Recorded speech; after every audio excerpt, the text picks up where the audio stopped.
Merry Christmas, guys and girls. Thanks for another wonderful year on the channel. And now here's some highlights from 2024. Characters of all time. Kicking off the list with number 50, Dr. Kimberly Shaw from Melrose Place. So, played by the wonderfully talented Marsha Cross, is really one of the best characters, introduced towards the end of season 1.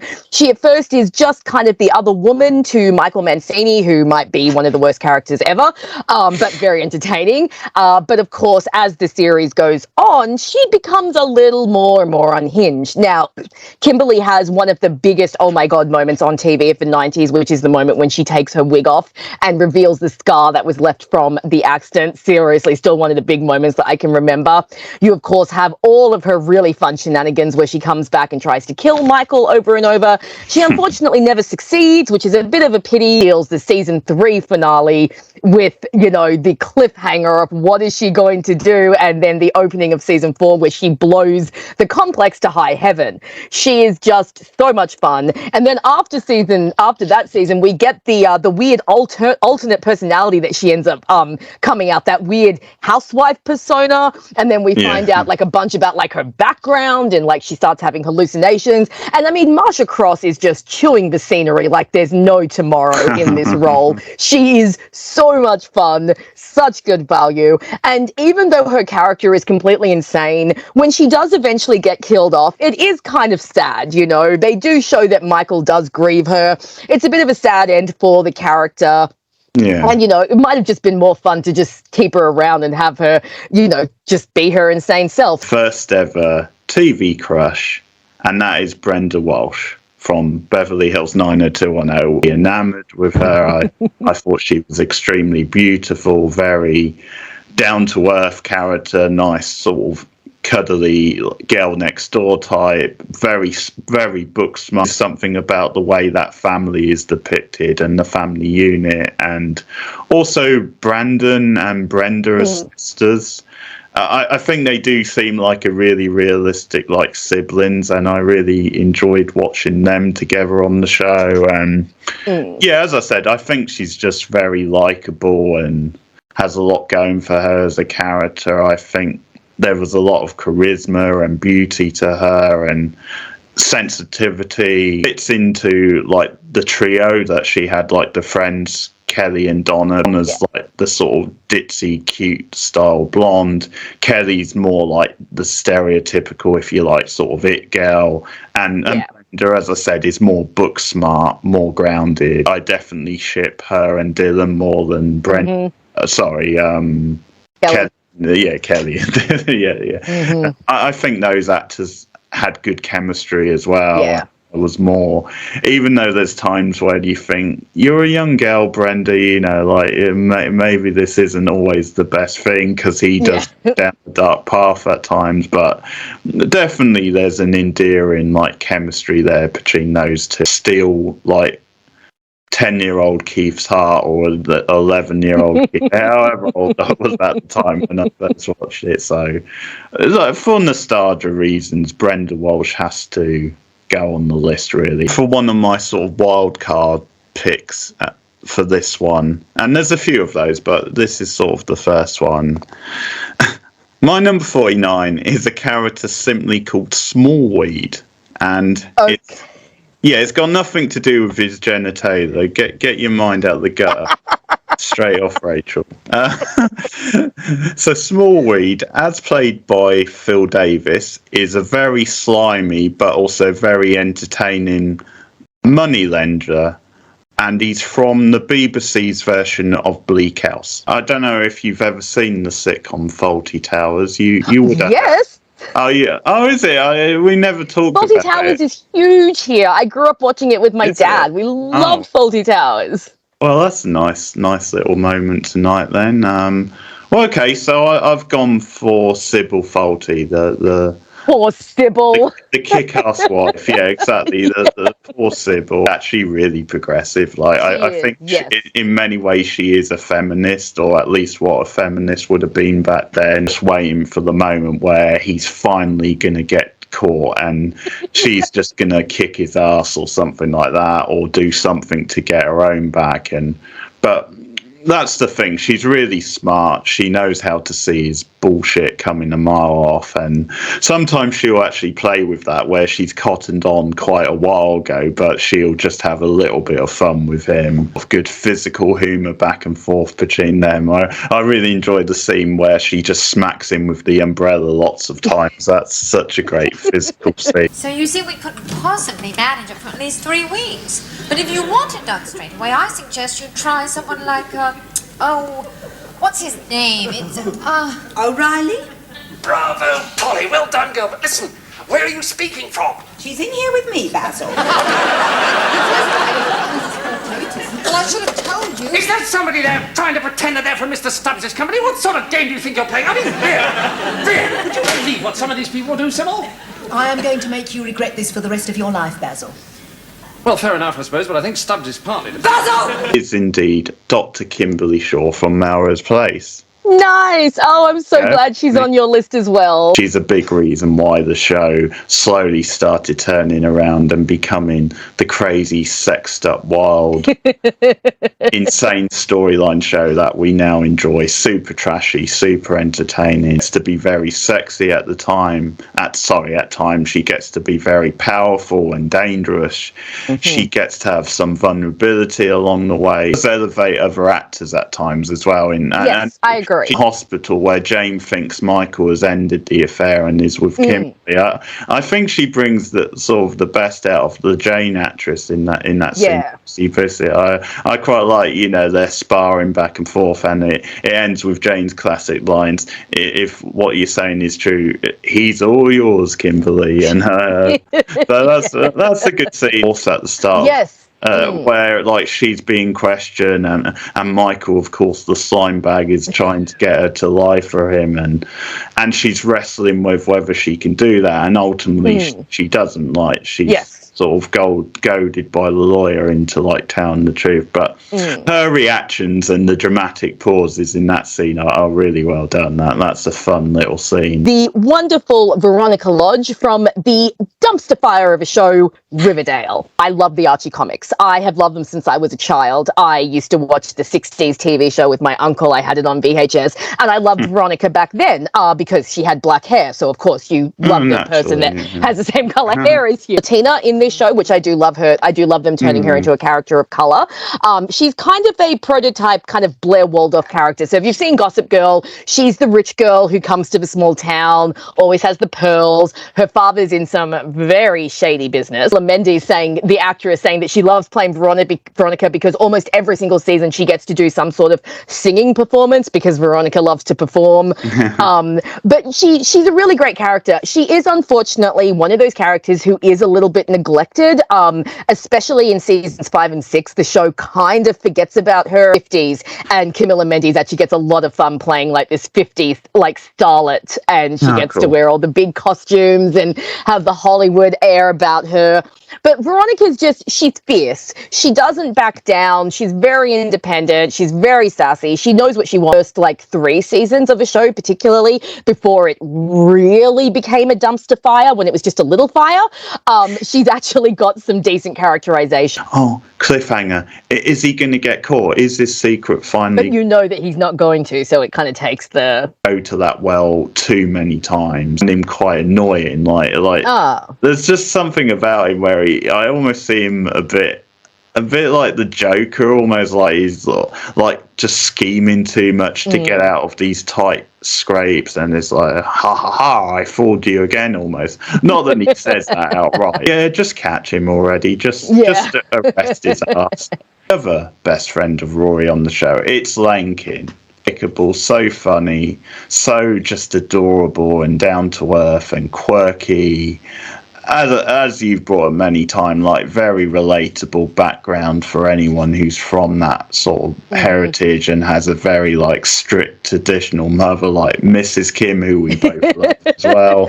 One of the great TV mothers. He complements Rory and the other characters so well, where she brings her own vibe to the show. Love for music because she sees it as an escape from her traditional like background, and just how she has this encyclopedia knowledge of like music and listing bands, doing top 10 lists, all the fun sort of nerd stuff that kind of music nerds would do, but just someone who, because of her upbringing, has a true love for music, and like it's her passion, and ultimately that's why her getting to be in the band is so satisfying and so fun. And I kind of love also that I know sometimes that band Hep Alien do actually play live shows and stuff. Oh, really? That is cool. Well, I think so. Certainly when they brought Gilmore's Girls back, they definitely made a live appearance. It makes them a little bit like the Spinal Tap of Gilmore Girls in a way. Oh no, but she's the drummer. Drummers in Spinal Tap don't last long. No, that never goes well. No. Great friend to Rory. Like a bit like Paris, but in a different way. We sort of love her sort of cute eccentricity. With Henry is very endearing, like the way they have to keep that long distance and have to work out some of the trappings of Mrs. Kim. Mrs. Kim, especially the relationship with Zach. Although it was hard to like Zach at first, but I think he does become more likable later on. He does. And he actually does treat her quite well. If you actually, when you watch the relationship, and they make him a little bit less dumb, and you know, they do improve him a bit. Better. Jin Soo Kwon from Lost. Excellent. What I love about Jin is the evolution of his character and how he starts the series and you think that he's one thing, and then you get the reveal that, oh no, he's actually not. So of course, when you first meet him and Sun, we think that they are a very stereotypical Asian couple with the man controlling the wife and being very harsh. But then of course we get the background and we find out that no, Jin is like this lovely fisherman who comes from a poor background and just happened to fall in love with a mafia daughter because he has bad luck. Added otherness of he doesn't speak English in the beginning, you know, so he really is completely lost among everyone. You know, everyone else can kind of create this sense of community, but he's very much cut off from that because he can't communicate. And then that gets even worse when he discovers that his wife can speak English, and Sawyer pops up in season 3 and Jin's all like, good to see you, and Sawyer's just like, look who's hooked on phonics. You know, I think that his relationship with Sawyer is one of my favorite friendships on the series. Again, it's one of those, because Lost is one of those shows that gives you dynamics that you just think this wouldn't work, and then it just does. And Sawyer and Jin are one of those dynamics. His involvement in the raft at the end of season 1 is really fantastic, and you know, the dynamic that he develops with Michael because of that. And then of course, you know, he and Sun, they have their relationship issues that they need to sort out while they're on the island. And I love seeing that and seeing the flashbacks. Obviously, the flashbacks here showing what it was like for him to have getting to marry Sun and dealing with Sun's father. This one comes from the X-Files, but it's a character you might not necessarily expect me to go with because I think he is quite an underrated character. He is a villain, Alex Krycek. So I don't know. Oh, I know the actor, but I definitely recognize that actor, but no, I don't know the character. Introduced as Mulder's new partner because at the start of season 2, separated them for a while and closed down the X-Files. Sinister Clark Kent look about him. He played Mulder's new partner, and it turns out he was planted there to keep an eye on Mulder by the powers that be. So he played it as in, I really look up to you, Mulder. I really respect you. I want to learn from you. So they kind of did it for a few episodes where he was like saddled with Mulder, and there was some good banter back and forth with Mulder not trusting this guy outright.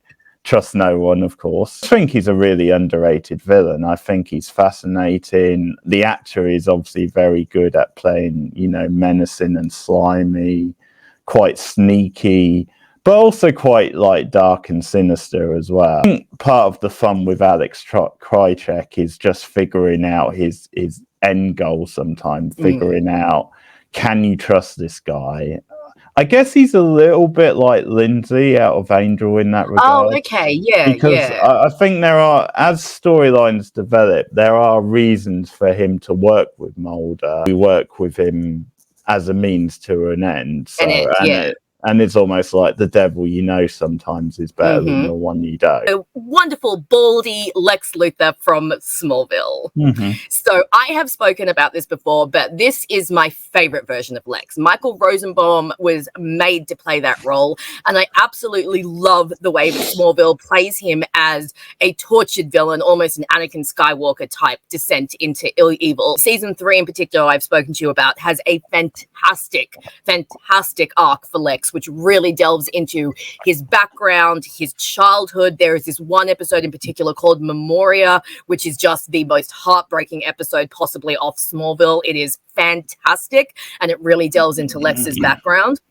And I think that towards the end of the series, when he does start to go dark, that Michael actually does that part really well as well. And it's actually really believable that this person would descend into evil. Relationship with Clark. Oh my God. One of my favorite TV dynamics, one of my favorite ships ever.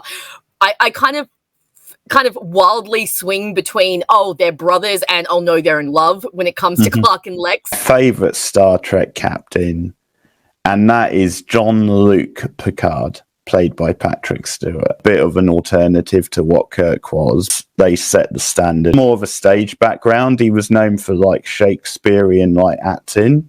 And that's what I really like. He brings that to his Trek character. He brings that with the famous Picard, like, motivational speeches, own phrases which are iconic, like engage or let it be so. Kirk was sort of like the classic renegade, like sex symbol who didn't always play by the rules.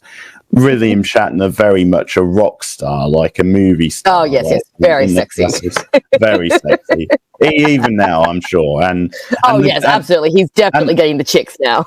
Well, and the guy's been to space, so that sort of seals the deal. True. Bombastic. That's a great word for it. Bombastic. He adds, some of his own kind of his more disciplined, sort of serious, mature sort of nature. Riker as his number 2, they definitely have some great male bonding going on with them, and very standout is the relationship with Data, the android on board. Very much is like a more, progressive, like a newer version of Spock. Picard almost teaches him how to be more human, but they sort of learn things off each other. And you have Q, who's like this holographic entity, almost like a Joker type figure, is constantly stirring shit up, but he can appear to them in any form. They have a love-hate type relationship. They go as dark as they do with Picard later on in the series. Like, you have that kind of, him becoming a Borg. I mean, that was a very bold thing for them to do, especially that late in the show. So Commander Riker, who you mentioned, he actually has a trope named after him. So there is a trope called growing the beard, which basically is the point at which a TV show gets better. And it's marked after he grew a beard on Star Trek. And that happened to apparently be a bit of a turning point for the show. So that's become a trope now. So anytime you hear someone say that a show has grown the beard, that's where it comes from. It's kind of the opposite of jumping the shark. So that's great. Wonderful Lane Kim from Gilmore Girls. Representation on TV, especially back in the late 90s and the early 2000s, was not great. So having a character like Lane Kim, who had a home life that was similar to mine, and who had a mother who was similar to mine. The hiding things under the floorboards. I mean, I didn't have floorboards, but I had hidden compartments in my bedroom. The sneaking out to meet boys, the not being able to do so many things that all your other friends could do. Keiko Agena, who plays her, brings so much charisma to the character. Lane is so fun and so quirky. She's such a good friend to Rory. She was one of your predictions. Very nice. Yay, Kim got one right. I love her relationship with Rory. I love her dynamic with Lorelai. I obviously love Dave, who comes in season 3, played by Adam Brody, like my favorite Gilmore Girls character of all time. And like I said, being a young Asian teen and not really having anyone who represented what my home life was like, it was so great to have Lane and to have someone that I could relate to. The guy who fancied her at school. Oh, yeah. Oh, Cordelia, how I'd like to feel ya. That's so good. My favourite Lost character. Hey, Hey, don't you walk away from me. You don't know who you're dealing with. Don't ever tell me what I can't do, ever! Don't tell me who I can or cannot have in my top 10, Rachel, because John Locke makes the cut. He's straight in at number 8. The most unfairly hated female character I have ever seen in any fandom. She is so hated. I did a whole video about why you should not hate her. And that is the wonderful, amazing Lana Lang from Smallville. Somebody save me. That's the only response I can Keith just had to he had to sing a little bit. So we had to have singing Keith. Yeah, the stream is over, guys. This is ridiculous. This girl does not deserve the hatred she gets. Oh my God, the way the Smallville fandom would go off on this girl. You would think that she was like the biggest villain off the show. You know, never mind Lex Luthor. Lana Lang is the real villain in Superman's life. Gets a really good character arc, at least in the first 3 seasons. She starts off as the very typical girl next door to Clark. He's been idolizing her for like God knows how long. But in season 1, he decides, oh, maybe I should actually get to know her instead of just creepily staring at her from my telescope across the across the farmyard. Which, come on, Clark, be better. He's the perfect straight A student. She dates the homecoming king, which is kind of questionable given that she's 15 and he's 18, but we can talk about that later. She wins, homecoming crown. She wins, she's a... That's a nitpick, Rachel. As long as they don't have sex, there's nothing wrong with it. True. Well, maybe. But anyhoozle.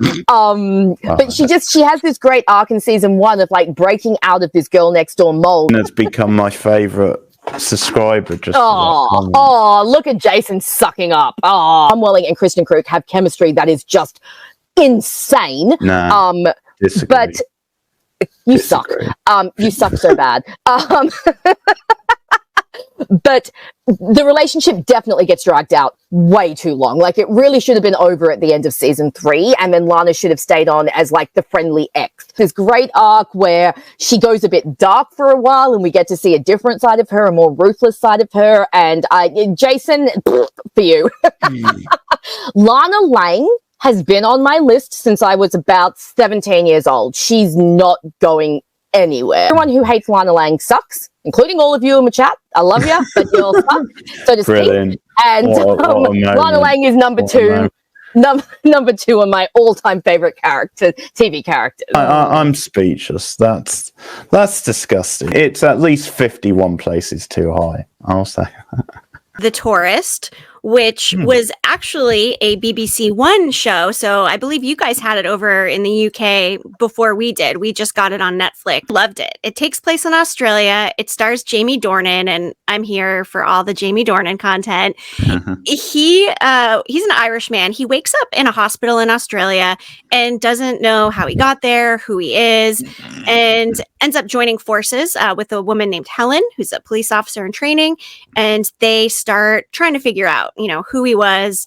They learn some unsavory details and encounter some parts of his past. And it was great. It was mysterious. It was funny at times. There was plenty of action. And again, Jamie Dornan. Really loved it. I enjoy it too. It helps and the leads have really good chemistry because Danielle McDonald is really good as well. Satisfied with where it ended, and did it get picked up for a 3rd season? I'm not sure if it's a 3rd season yet. Maybe they're waiting on that because the ending of series 2, I would say it's one you could read it either way. Like, it could definitely be an ending, but then there's a little door sort of open if they wanted to do more. Right. Okay. I was pretty pleased, with how they ended it in series 2. And I think if it was the end of the whole thing, I would probably be quite happy with that. Oh, well, that's good. So either way, renewal or not, satisfied. I like that. As Constellation on Apple TV Plus. So the first 3 episodes dropped. It is a space show. It is about an incident at the International Space Station. It stars Naomi Rapace, who played Lisbeth Salander in the Millennial series, Jonathan Banks from Better Call Saul and Breaking Bad. Episode 3 of Constellation. And I I'm still not 100% sold of A Slow Burn. It is a thriller mystery. Things aren't adding up when the astronaut in question gets back from space and trying to discern reality from what may not be reality. Want to love it. I love the cast.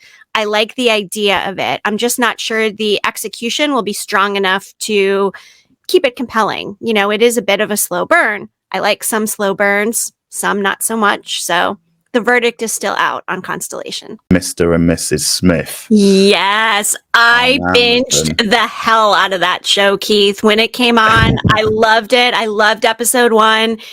Easy watch. Really, really easy watch. Donald Glover, fantastic. Leads are fantastic. I think it's refreshing and it is quite different from the movie. Yes. And they have great chemistry. I like that they're a lot more grounded and they actually screw up quite a lot. It sort of makes them quite endearing, I think. It does. I think they're so endearing and they have this awkwardness about them and in their relationship. And it contributes to that. And they just really work together. And I loved the way that they ended season 1. It's a nice little flip of the gender roles as well, I think, with them playing against types in a way. You've got some great guest stars. Really enjoyed the episode where they came up against the other Mr. and Mrs. Smith. That was a fun episode. Maya Erskine, I just think, does such a great job. And like you said, the chemistry between her, and Glover is just fantastic. I'd never seen her in anything before, so this was a real breakout for me. Heard they initially had cast somebody else in that role, and for some reason something didn't work out between her and Glover, or there was some kind of issue, so they ended up recasting Maya Erskine in that role. Was that Phoebe Waller-Bridge originally? I believe so, yes. I think that's... I believe so. Yeah, there was some sort of drama or something, so... I mean, I like her a lot. She was great in the last Indiana Jones film, but I mean, it's all funny. I mean, now seeing this actress in it, I probably can't imagine anyone else playing it. So I'm glad it went in the direction it went in. I did watch the movie this month, so how do you compare from a fresh watch? First time. Enjoy it more than I thought. It's very slick, very stylish. There's some fun humor in it. Coming out thing for Angelina Jolie as an action star, because I don't think she'd really done action before. And it's definitely one of her niches. She's very good at action, so I think she's really great in that film. Because in a way, Brad Pitt, I think, just played a version of himself, whereas I think for Angelina Jolie, this was more... She was doing something a bit outside her comfort zone at the time. So it was an enjoyable film. Like it obviously wasn't like an amazing film, but it was definitely a fun watch.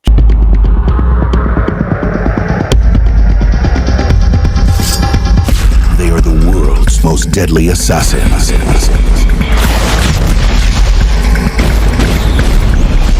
Their identities are a secret. Even from each other. So how's work?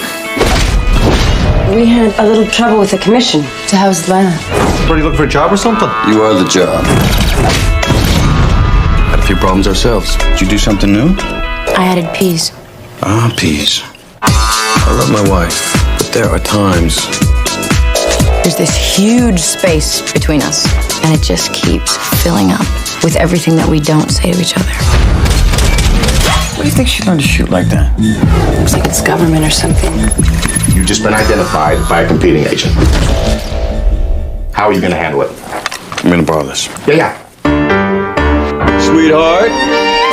Love gets lethal. You have an unusual problem, Jane. You obviously want me dead. And I'm less and less concerned for your well-being. So what do? From the director of The Bourne Identity. Come on, sweetheart. Come to daddy. Who's your daddy now? Brad Pitt. Angelina Jolie. Still alive, baby?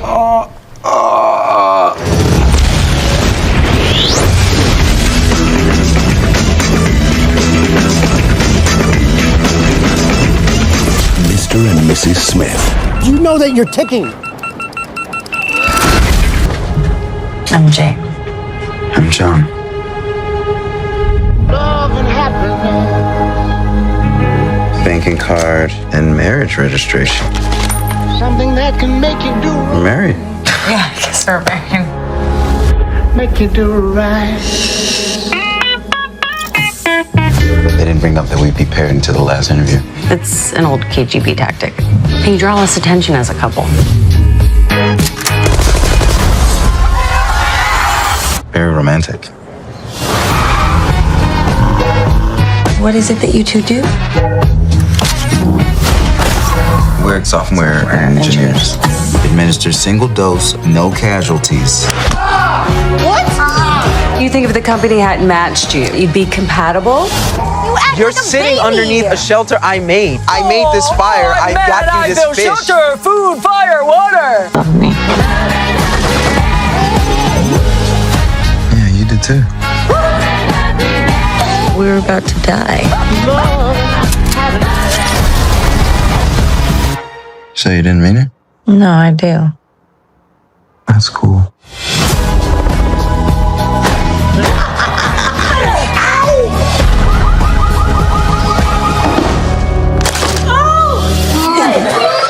Oh, don't do that. Sorry. Just a job. It is not life and death. One Day on Netflix. A novel, first of all, by David Nichols, and then it was turned into a 2011 film, I think it was, with Anne Hathaway and Jim Sturgis, two students who, it's the final day of university, so they're graduating. It's like a party, end of year party, hit it off, and they think there's going to be a romance in the future. And then at first things don't really go to plan. And what the story does is it jumps across different years, but kind of on the same day. And it just follows their progress separately. It works really well as a limited series, like the way it's paced out, where each episode is quite short. Like each episode is roughly half an hour, but Like that.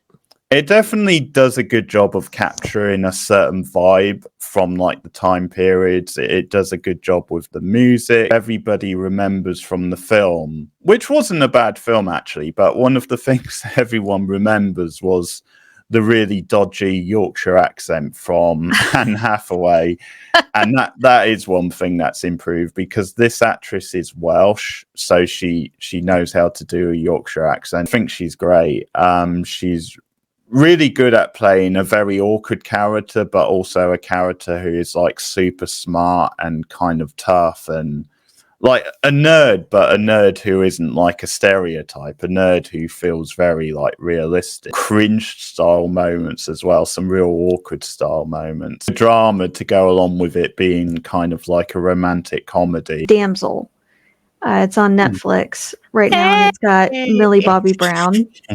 Girl goes into this this kingdom. She's going to marry the prince, and then she gets pushed down a hole in a cave and is basically sacrificed to the dragon. At a moment where the CG it wasn't as good early on. I feel like they kind of missed polishing one of those scenes, but the rest of it was actually really well done.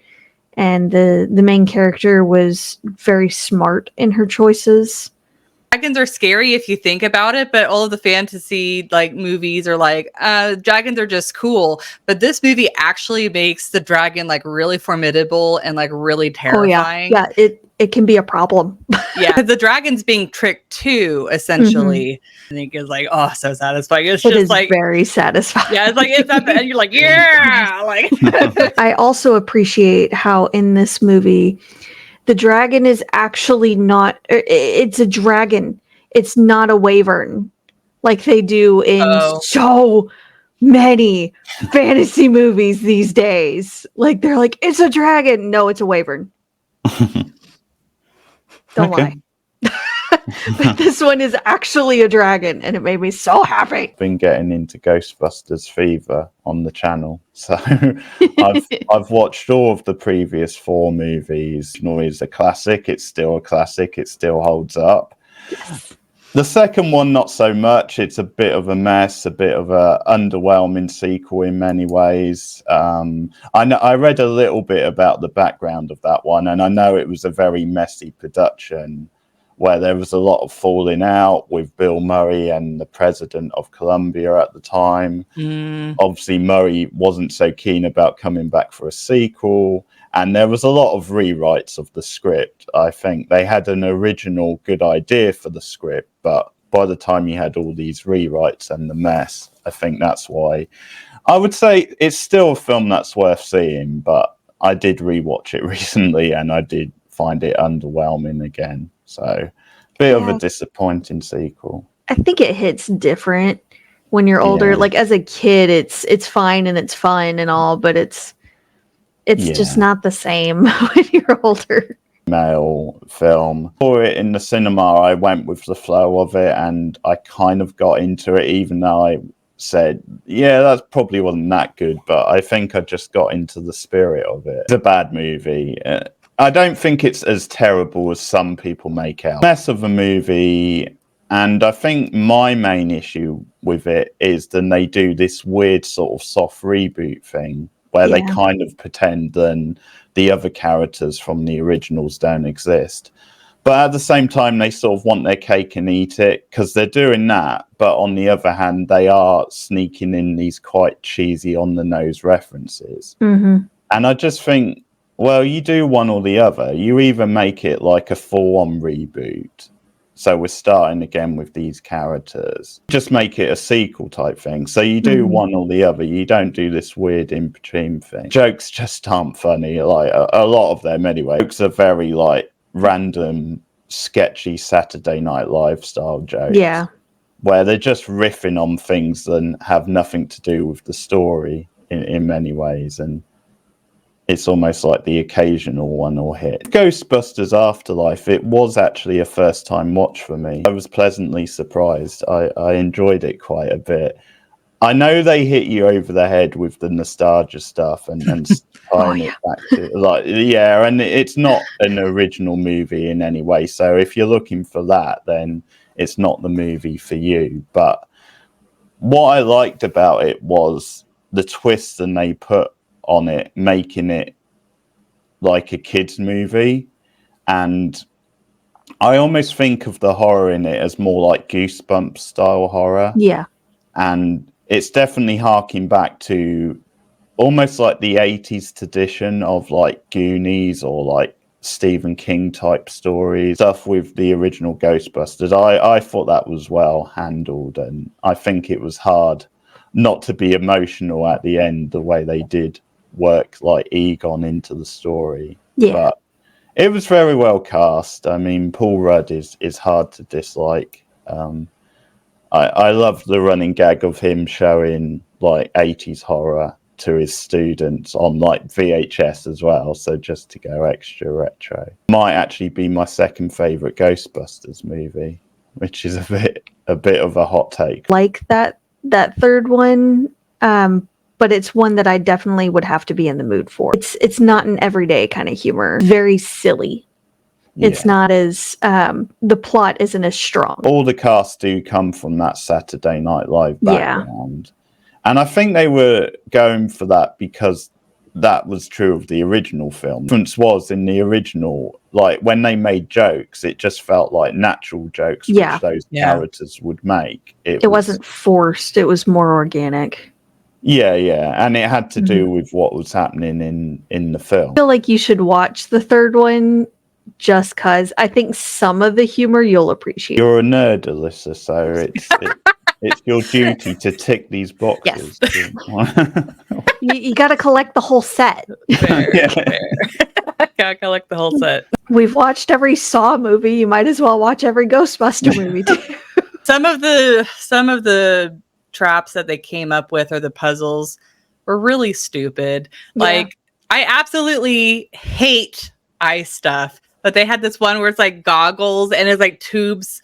And so at the end of the game, it's like, I hate eye stuff, but I was laughing because when he lost, he sucked his eyeball. So you see, they're like, whoop, like, it's like really comedic. Yeah, it was definitely comical for sure. Okay, really shitty. That's not the name of the film, although it might have been. Not where I thought you were going with that.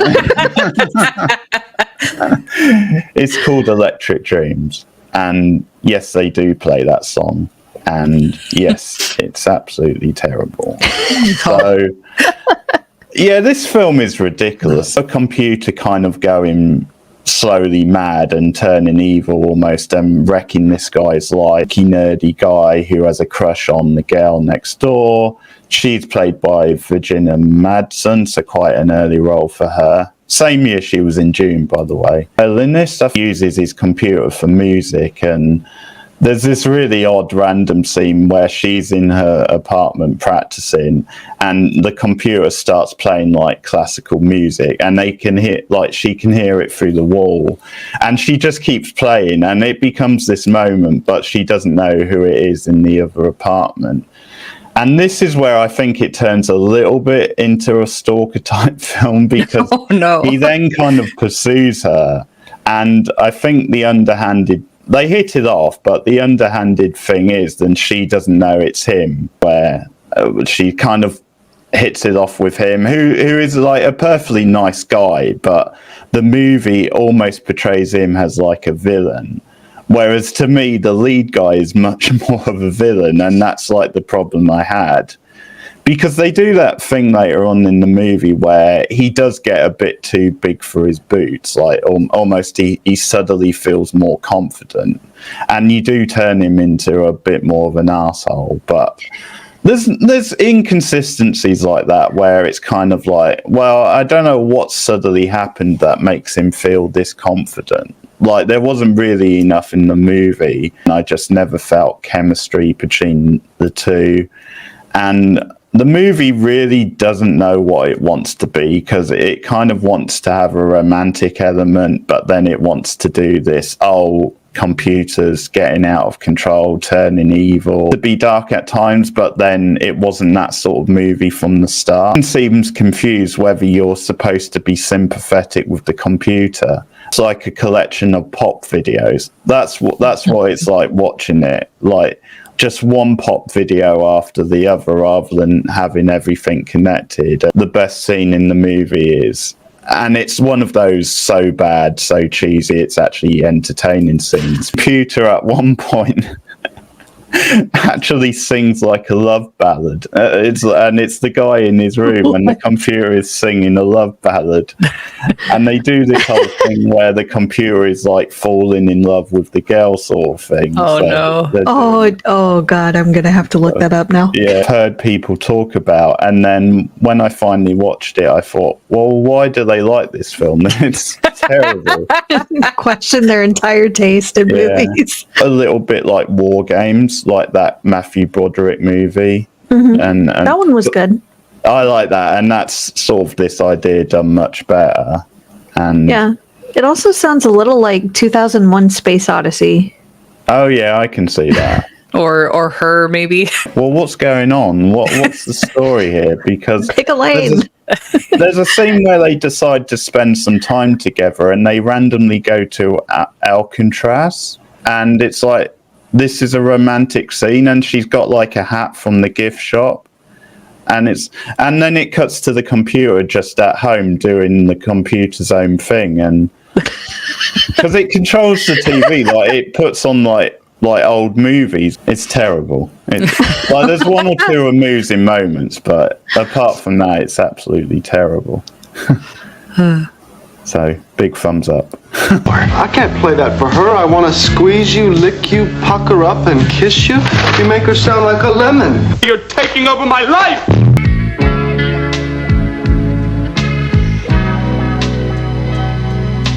You don't have to touch it to know.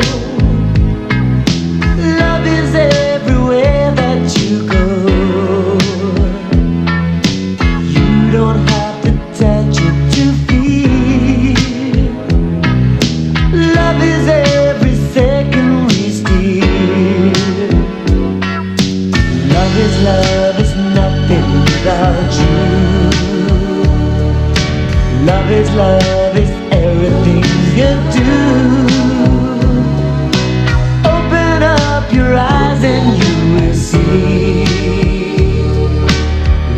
love is everything to me.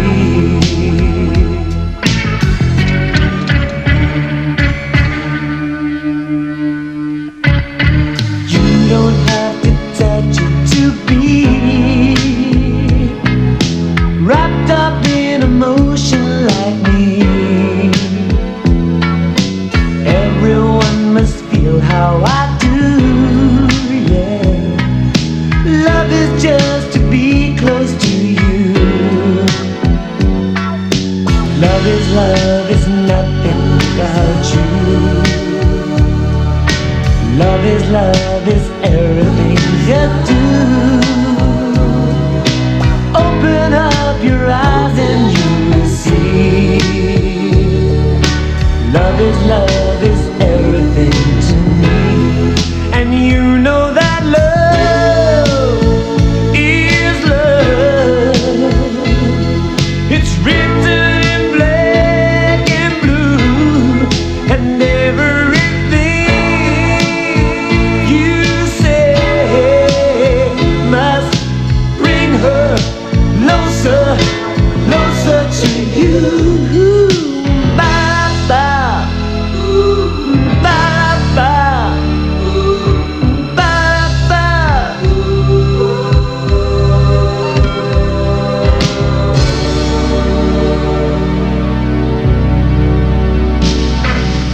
You don't have to touch it to know. Love is everywhere that you go. You don't have to touch it to feel. Love is everywhere. Beautiful, but I can't give it to her. Why not? Madeline, what are you doing here? I thought you were at rehearsal. Forgot my music. Now I find this. It's wonderful, Miles. Did you write that for me? No, well, I mean, did you like it? You keep saying you know nothing about music, and then you surprise me like this. Of course I liked it. I loved it.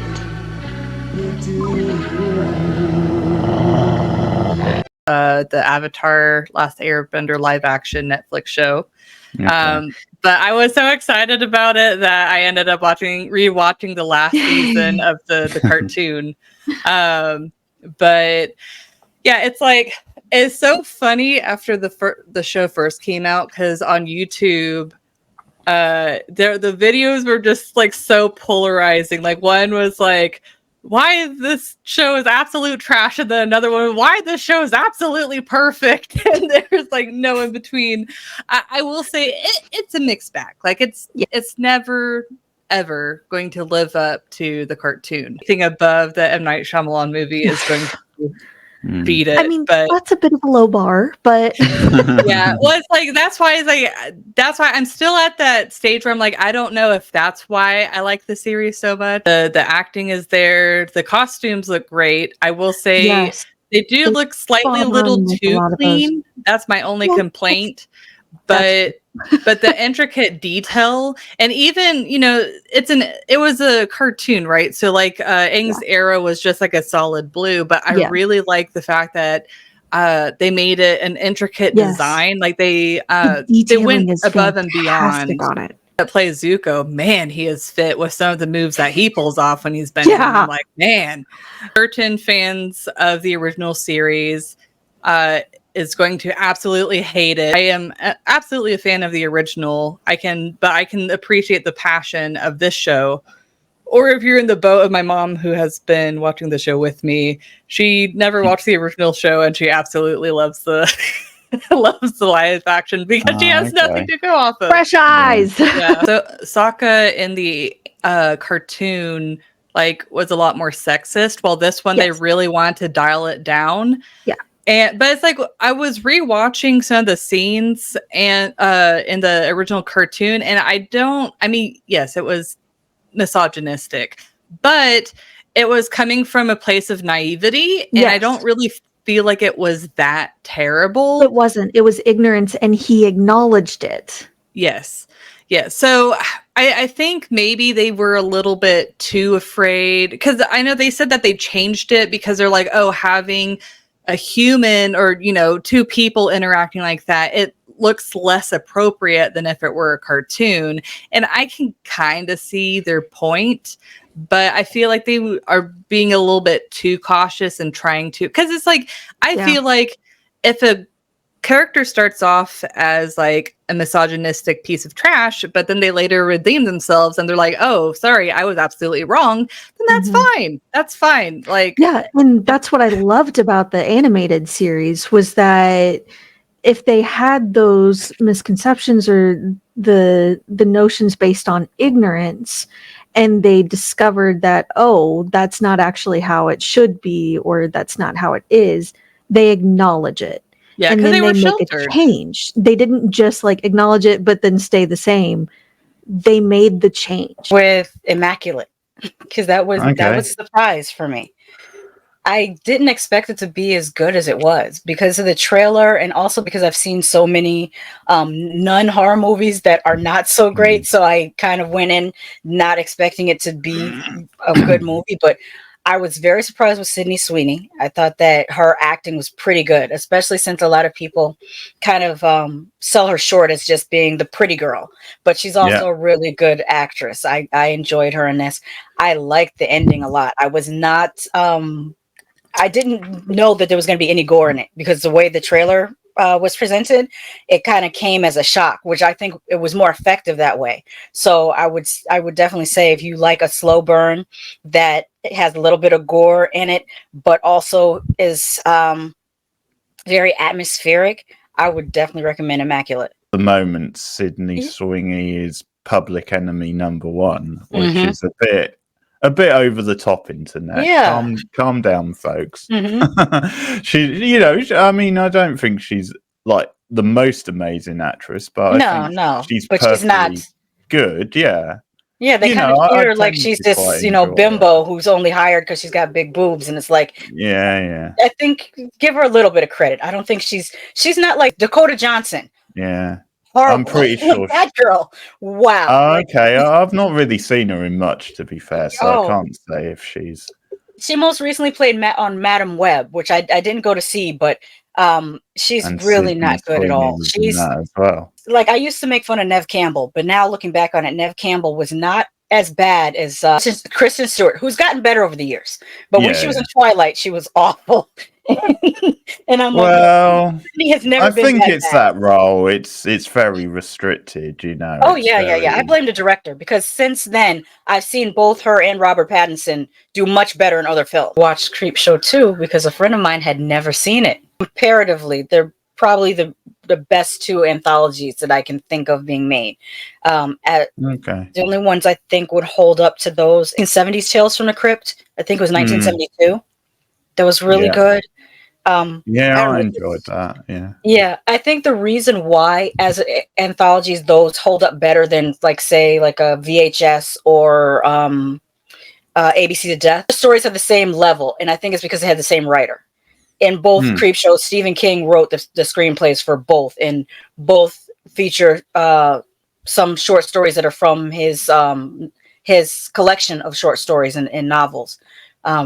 And I think that's what made it more even. Like how, you know, usually when you watch an anthology, there's usually like 2 or 3 that are really good that you love, and then there's a couple that are like, well, those sucked. That's normally the way, these every segment is good. Like, I can't say there's a segment that was bad. You can say there's a segment that you like the best or is your favorite, but there isn't a bad segment, and I think that's what makes them so strong. About the Blair Witch, it had just popped up in like different forums. You'd be online and people would say, oh, have you heard about the Blair Witch? And people would be like, what are you talking about? And they would link to the Burkittsville website. So then people would read the Burkittsville website and read about the Blair Witch. And then like 3 months later, they kept on saying, oh, did you hear what happened to those kids that went to go look for the witch in Burkittsville? And this is all internet forum stuff. So everybody's like, what are you talking about? And you go back to the website and it's like, oh, they're missing, and they have their pictures up there. And so it's like the first virally marketed movie. Before there was ever a trailer, before anything, it was just internet rumors. And I thought that was brilliantly played, to have people pop up on the internet into different chat forums and just drop these little clues. So when the movie finally comes out, there's like a mythos around it because you have all these people that really believe, because the Burkittsville website, it looked very official. It looked like a real official county website. And mind you, this is in the 90s where there aren't a whole hell of a lot of websites. So most people think if it looks official, it's probably official. Whereas today you always have to second guess everything because there's so much. But to try to recapture that, that's why it's hard to describe the Blair Witch to a younger generation that didn't live through the internet virality of it, because you're not going to get the same effect. I think the marketing for that film was genius, and at the time it felt very fresh and original. And you know, I like the fact that on set they were being very authentic, like a lot of times, because it was so low budget anyway. So a lot of times it was just the filmmakers literally just scaring the actors, sort of thing, and the actors being sucked in, thinking that, yeah, is there something out there in the wood? Hard to pull it off now because we are a bit more clued up, a bit more cynical, and there's a lot more information out there. Got a Blair Witch t-shirt, and the t-shirt is literally the wanted poster, so with the 3 characters. Nice. And so some people who aren't clued in, they see that t-shirt and they just think that's a real thing, like I'm advertising, you know, these people are missing. So that's really funny. I enjoyed having some fun with that. I have been watching the other Omen films. The 4th one was the made-for-TV film. And I'd just say, to sum that one up, because I did have some fun with how silly and goofy it was, the plot, and I sort of thought about it as like Child's Play meets Omen. That's kind of the way that film played out for me. Michael Lerner as well, who's sadly passed away now, but he was a bit of a character actor, and he of course is brother to Ken, who people know played the original principal on Buffy in series 1. Particularly entertaining death, because that's the death where it's like the big crane, the big cement crane ball, and the way it's shot, you sort of know that's how he's going to die, but it sort of throws you off a bit because you don't realize that it's on the other side of like this porter cabin, so it literally goes through the porter cabin window and ends up like getting him that way. You sort of think it's on the other side, like, so it's on his side, so it's just going to hit him straight on.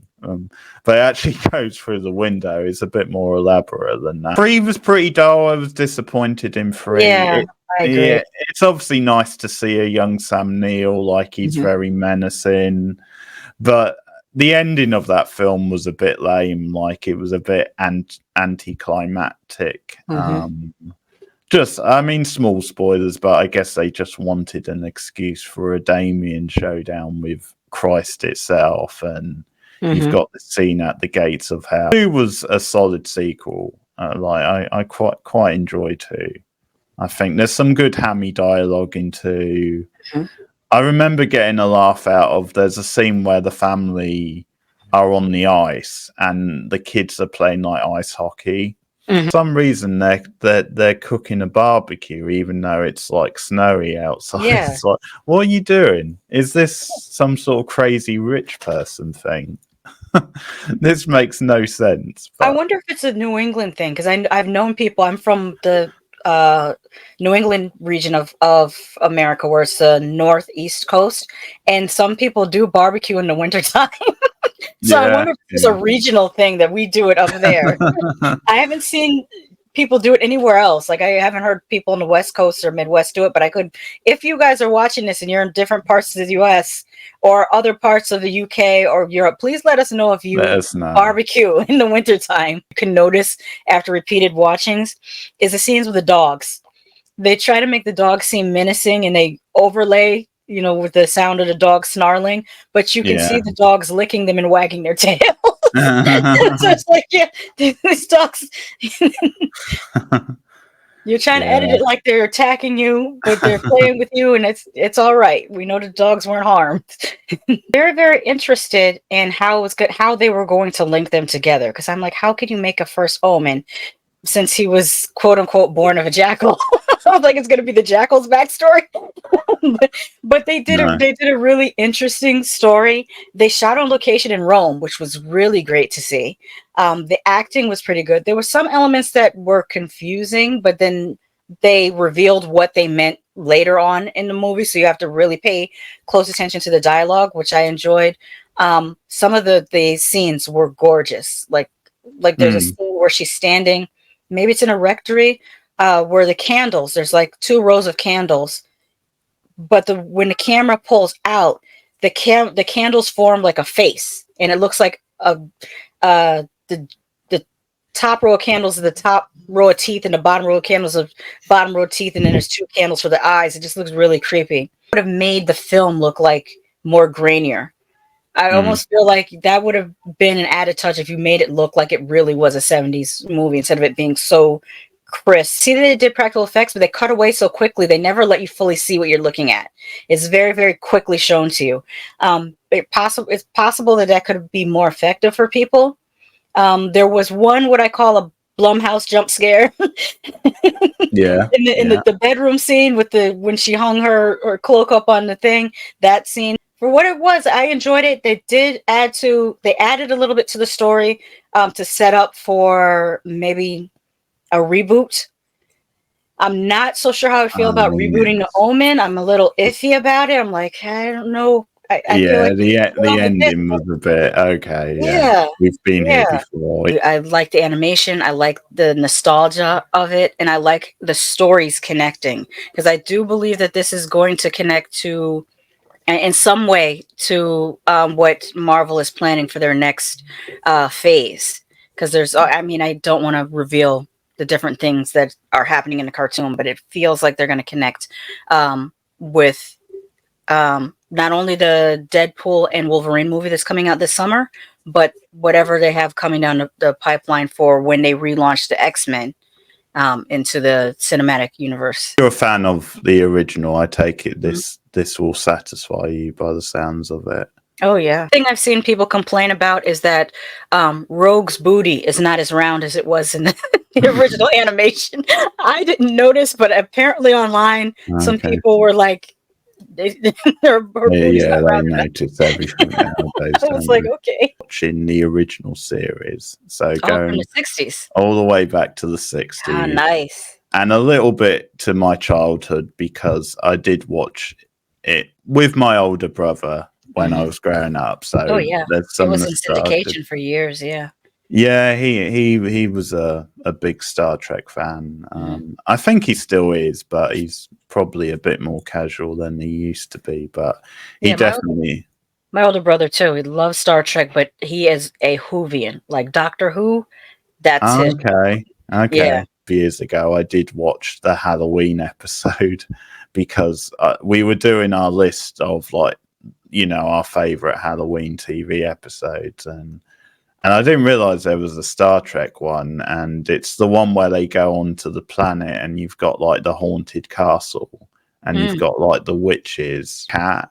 And it's one of these like cheesy 60s thing, because it's meant to be a giant cat, but you can literally just tell that it's someone's just done a shot of the cat, like a regular sized cat, and just blown it up and made it look like it's bigger. Netflix, it's funny because they start off with the unaired pilot, and in the unaired pilot, Kirk and the crew aren't in it. The only one in it is Spock. A lot of fun with, and I think you have to put it in the context of its time in the 60s, because it was, for sci-fi TV, it was really ahead of its time. Oh yeah. The sets and the effects were pretty impressive for a TV show at the time, and just the ideas and themes and some of like the storylines they come up with and the way they play with science. I know like The Enemy Within is one of the early classics, so that's the one where you've got like the evil side of Kirk, so you get like 2 different Kirks, and that's a bit of an early classic. People always underestimate how much fun like Spock and McCoy are together, like their banter. because a lot of people think of Kirk and Spock. McCoy and Spock have a really good chemistry and banter as well, which I do enjoy. So it's funny even the coming back to that. Even the composition of the crew is fascinating because this being made in the 60s, and for them to have on the deck of the ship, Chekhov and Mr. Sulu was kind of huge, because when you consider that this is shortly, maybe a decade and a half after World War II, and America still has a very strained relationship with Japan, and it was during the Cold War with America's relationship with Russia, for them to envision a future where the Federation has made peace between the U.S. and Japan and Russia. That was a pretty heavy concept. Yeah. I have imagined you play a very irritating game of chess, Mr. Spock. Irritating. Ah, yes. One of your Earth emotions.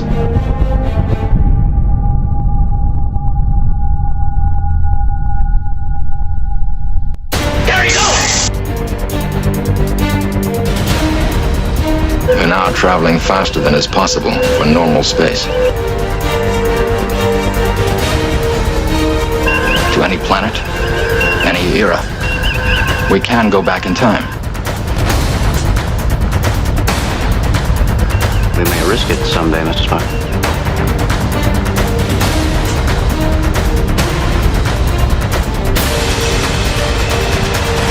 I'm sorry. Please! I want to live! In this galaxy, there's a mathematical probability of 3 million Earth-type planets. And in all of the universe, 3 million galaxies like this. And in all of that, and perhaps more, only one of each of us. Don't destroy the one named Kirk.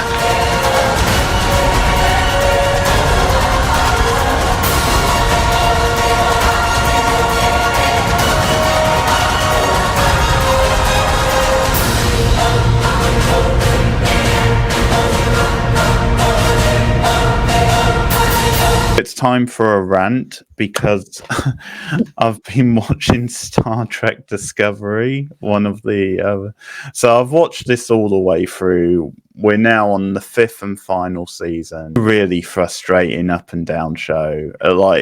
And this is one of the shows that I think gets the most flack for being not a very modern, well, a very modern show, but not a very Trek type show, because, and I know some people blame the J.J. Ambrose films for this, because the feel of Discovery at times is that it's a bit more of a slick, high-budget action type show. It's like all of it. There's definitely some characters I like in it, and it's definitely had good sort of storylines and seasons. It got off to a slow start. Like the first season was pretty dire because it had a Klingon storyline, which I really didn't like. Season 2 got a bit better. Like that's the season where you had Pike in it, and he actually played the captain that season. Mudd, who of course is another character from the original series. Really good. It was a shame. It was a shame they didn't bring him back. Red Angel storyline, certain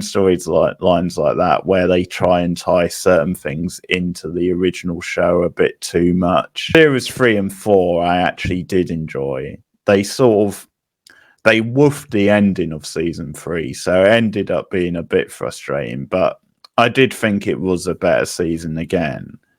And then Series 4, I thought, was maybe the best season up to that point. So that's why it's so frustrating, because Season 5 has been a bit of a dog of a season to sit through so far. It's been really bad. Like, I think the writing has been really bad and really dull. And once again, you're just getting a lot of, like, inconsistencies in the character writing. And so, like, there's this character of Captain Rayner, And he's been introduced this season, and his whole thing is that he's a bit of an old school captain. You know, he's a bit of a straight shooter, and he doesn't really do the classic Trek thing. He's not one who's going to go out of his way to socialize with the crew. He's not going to be open to like ideas from the crew, and that's kind of the setup for the character. And he kind of has his agenda, and then Michael has hers, which is his thing will be like passive aggressive and kind of rubbing up the crew members the wrong way, and just not taking any ideas from them and shutting them down, and, you know, my way or the highway. But then you'll have a scene at the end of of an episode where he'll be, okay, I can actually see the value in those people and I want to get on with them. So of the next episode, he'll forget all that, and it's just because it's convenient to do it for the plot. They'll just have him revert back to type, not doing things that are that interesting with like the gimmick of the episode, time travel episode, stuff which has already been featured in the show before. And it almost amounted to, like, there was one or two new things, but in general, it was almost like, well, we've got to go back and change history, because otherwise the things we've already saved, they'll be for nothing sort of thing. They'll be wiped out. And it's one of those, rather than actually doing something that's fresh and new with that kind of thing, these two bounty hunter type characters who are like, at the moment, the main villains of the season, you have this really cheesy backstory with them where it really gets into like their relationship and stuff, and it's just so forced and cheesy. It's like almost like a Romeo and Juliet storyline, and it's like, what are we doing? Like, this shouldn't be on the Trek show. 3 characters in the scene, and they're kind of chasing after these villains, but you've got like some sort of like a storm or a hurricane. And the way it's shot is it's almost shot like a Mission Impossible scene where you've got these characters, and by the way, they're on these things, these sort of like hover type bikes, which remind me more of Star Wars, than Star Trek. And it's cutting between them, and they're shouting at each other because they can't hear over like the high wind or something. And there's literally a triple shot at one point where you have all 3 of them in the same shot, but it's like divided on the screen. And it's like, yeah, this is more of like like a Mission Impossible type scene.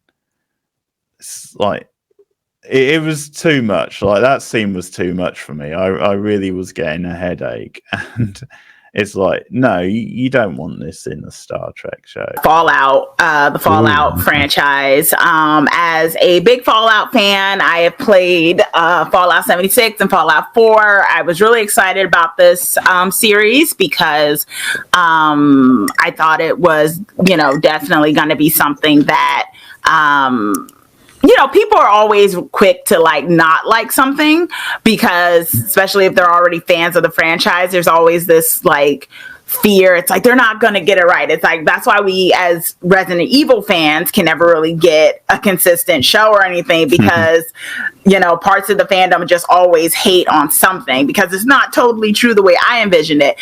And I think Fallout definitely had a lot of people, except for New Vegas fans, who were just, they're always upset.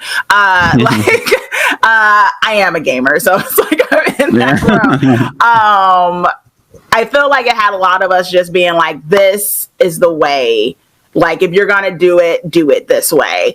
And being pleasantly surprised. And I think they've done such a great job with the plot lines, with bringing together the Fallout universe, and also introducing it to a whole new slew of people, who have not either played Fallout or who are playing it and maybe new to it.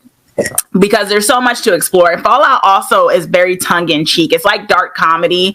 It's tongue-in-cheek when it comes to commentary on society and things like that too, because it takes place in like this alternate kind of time, like if the 1950s had kind of stayed around, but then we had a nuclear war and aftermath of that. So yeah, it just I've always felt like it's such a smart franchise and such a fun one, and I've always enjoyed the games, and I just thought that the TV show has that same spirit. So I'm also happy that it got renewed for season 2. We both recommend that. That's on Amazon Prime now.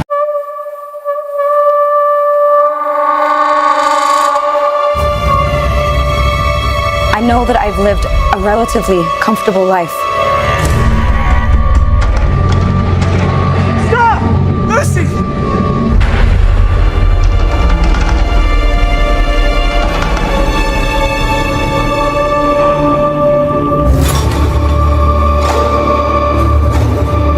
You need to go home. Vault dwellers are an endangered species. I do not think you would be willing to do what it takes to survive up here. You will have to adapt.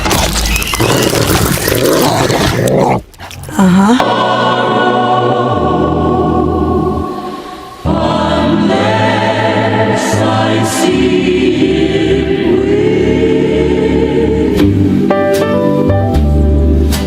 tomorrow, so they say, will be a lovely day. A bright new sun will suddenly break through. But I don't want to see tomorrow unless I see it with you.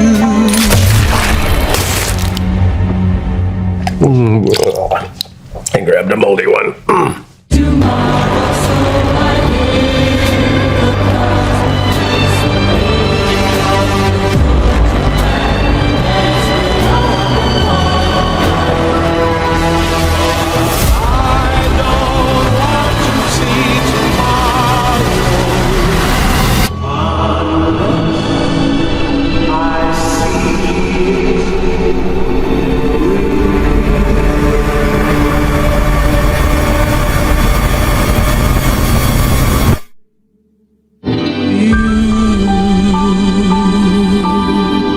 Baby Reindeer.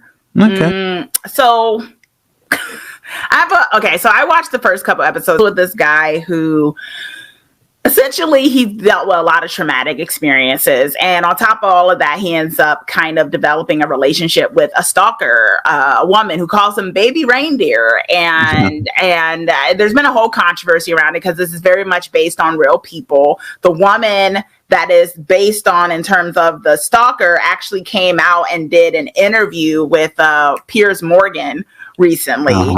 And it's crazy because it's such good casting. I mean, the woman on television looks much better, but it's like they did so well, and like the actress for this, she did so well. It's almost kind of like, did he show her who his real stalker is? Like the way that she got these mannerisms right. The show has some very funny moments in terms, once again, a dark comedy in that regard. So there's some humor there, but the subject matter is very intense, I think. And it deals with a character who some people would say that it's like he has self-hate, basically, because of traumatic things, trying to kind of figure out his sexuality or coming to grips with being okay with being with his sexuality and things like that. But he makes a lot of crappy decisions throughout, and people are like, oh no, that's self-sabotage. That's what happens when people self-hate and things. But then you have another end of people who are like, screw this. Why am I watching this guy just make horrible decisions? Has very strong performances, particularly the woman who is playing the stalker. She's like she basically is a scene stealer pretty much. But I think it's funny because it's been such a divisive show. And even the creator was like, I did not think this was going to catch on the way it did. But I think people were really fascinated, but also kind of like, how do these things happen? But I do think it has some charm, but I do think it can be very triggering for people depending on, what gets to them, and there are definitely some traumatic triggers. Definitely isn't for everybody, because not everyone's going to want to sit through that, which, it's fair enough. Lem the Scare on Amazon. So this is season 2 of the show, because it's like an anthology show, and the idea is that each season is set in a different time period, and it involves different characters, and it's always to do with like the African American experience in the early 90s, and the backdrop is sort of the Rodney King stuff and the riots, and you kind of get split storylines, although they kind of intersect at one point. So one of the storylines follows this character of Dawn, who's like in like pretty much an all-white police precinct, and she's like the chief of police, like the lead detective. So it kind of showing the pressure of that and how she's treated differently by her co-workers, and also how she gets some heat from the local community because they see her as being a bit of a traitor. What both series does is it works in like a supernatural element. So it's almost like a metaphor, like the supernatural stuff, for like racial tension.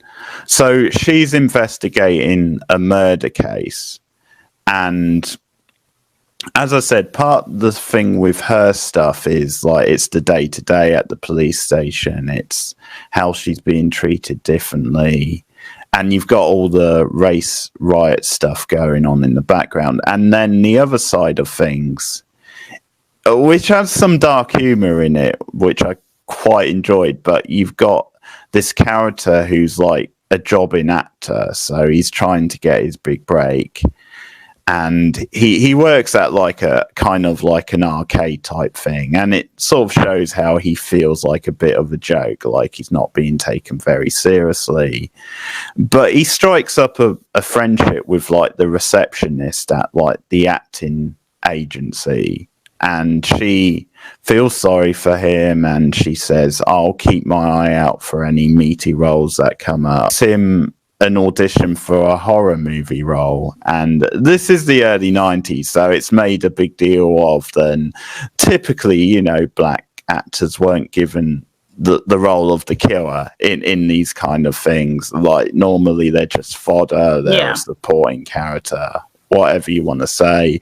So he's really excited about that, and he really gets into it. And this is where it sort of blurs the lines between being very comedic and satirical, because there's a really cool Jason Takes Manhattan like reference, because he's watching a Serio Hall at one point, and Jason, he comes on in character, Jason in the hockey mask, which is really cool.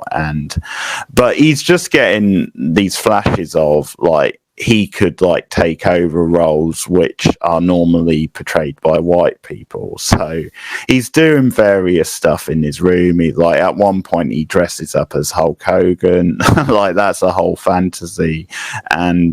But it really gets inside his head, like the psychology of it, and how he just takes it a little bit too far, and how he ends up being quite paranoid and quite dangerous. So a lot of it is about psychology, and I think a lot of it is about what is in people's heads and what is actually happening. 3 episodes in, and I'm liking it quite a lot. I'm going to torture you with some singing. Oh no.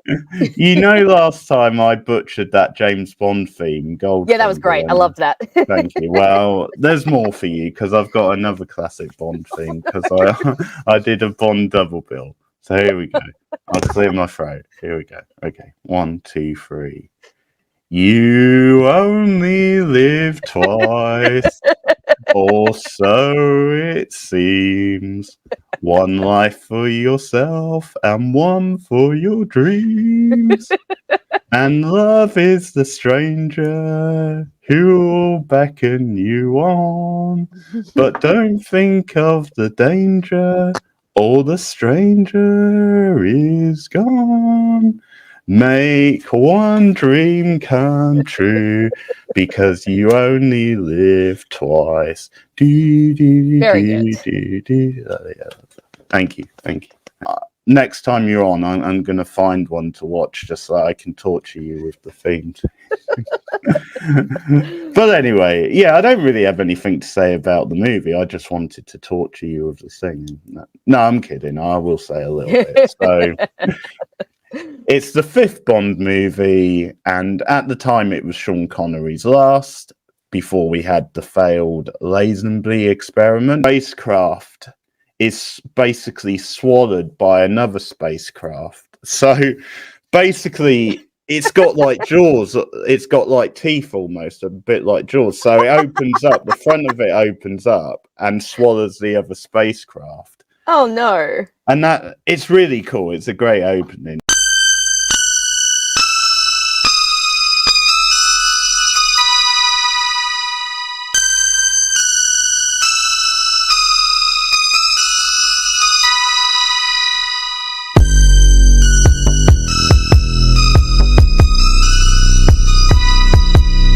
Nightmare on Elm Street from 1984, and I mention the year because, believe it or not, it's now been 40 years since the movie originally came out. For everyone knows Freddy Krueger and the whole gimmick of the film, the fact that he gets you in the sleep. Even if you've never seen a Nightmare on Elm Street movie, chances are you know like the bare bones about it because it is so iconic and in pop culture. Even born in 1984, had you? No, I was gestating. Okay. I came out in 85. Making me feel old. Thanks. Yeah. For that, Rachel. I was already a spry 4-year-old, so I was, getting ready to go off into the big wide world. Actually, I saw this at the cinema opening day because of course. I'm joking. Don't call the police on my parents. Yeah, everyone's like, call Child Protective Services.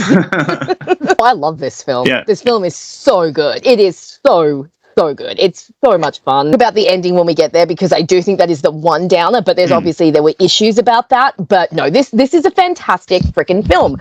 First of all, the concept. The concept is terrifying, A lot of other killers, you could maybe get away from them. You could maybe outrun Jason. You could maybe outrun Michael if you never stop running. But you know what I mean? Like, there are ways you can get away from them. But as you said, everyone needs to sleep. And sometimes even if you don't mean to, you fall asleep. And there you go. He can get you. So it's a really terrifying concept.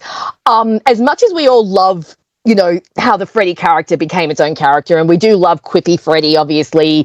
Welcome to Primetime, bitch is one of the best horror movie lines ever. I still love seeing the original Freddy before he became that kind of quippy Freddy, because as much as I do love a good one-liner as people are dying, you forget how menacing Freddy really was in the first movie. Like, he's very nonverbal. The few lines that he does have are more menacing lines than quippy lines, and he's often filmed in shadow, which I really love. Like, a lot of his earlier appearances before you really start to see him, he's in shadow, or you just see the hand, or you just hear the scrape, or you hear the laugh. And I think it's so effective. One interesting thing I found out is you'll notice in the movie, Freddy, his right shoulder is always dropped. And that's because the glove was so heavy that Robert Englund ended up, just kind of doing that. But then they thought that actually looks really cool for the character because it makes him look a little bit off kilter. It opens with Tina's nightmare, and we follow Tina, and we see Tina's house and Tina's mum. And then we get our first death, which is Tina, and all of a sudden we have a bait and switch, and Nancy becomes our protagonist. So I kind of like that little fake out. Nancy Thompson is a fantastic final girl. She is so good. As you talked about, she ends up figuring things out as she goes along. She doesn't put up with any of the bullshit from her parents, because both her parents try to spin some crap with her, and she's just not buying it. And I love how proactive she is. She's very, very proactive in going after Freddy and making sure that he doesn't hurt her or her friends anymore.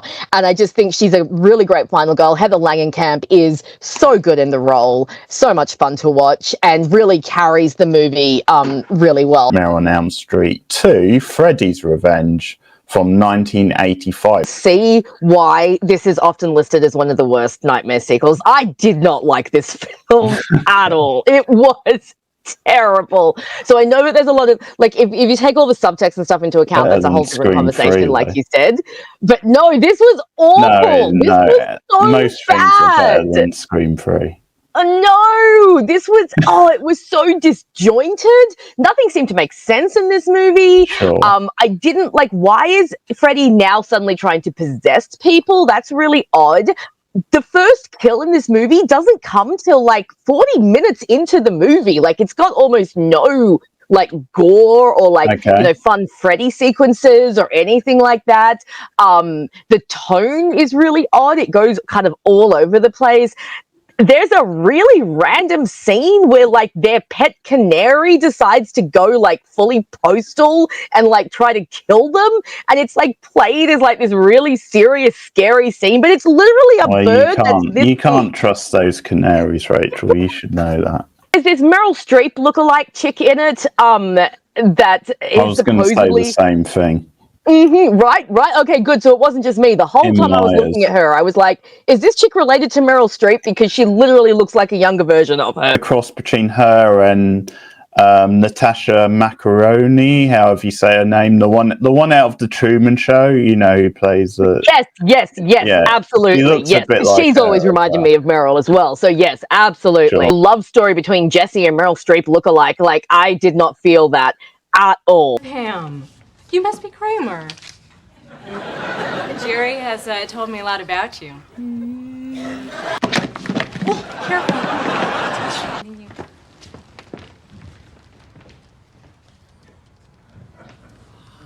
Love her, Jerry. You what? I love her. Is that right? Oh, she's real. She can bring home the bacon and fry it in the pan. What does that mean? Oh, and that voice. What about her name? Pam? Oh, it's a beautiful name. Pam. Pam. Pam.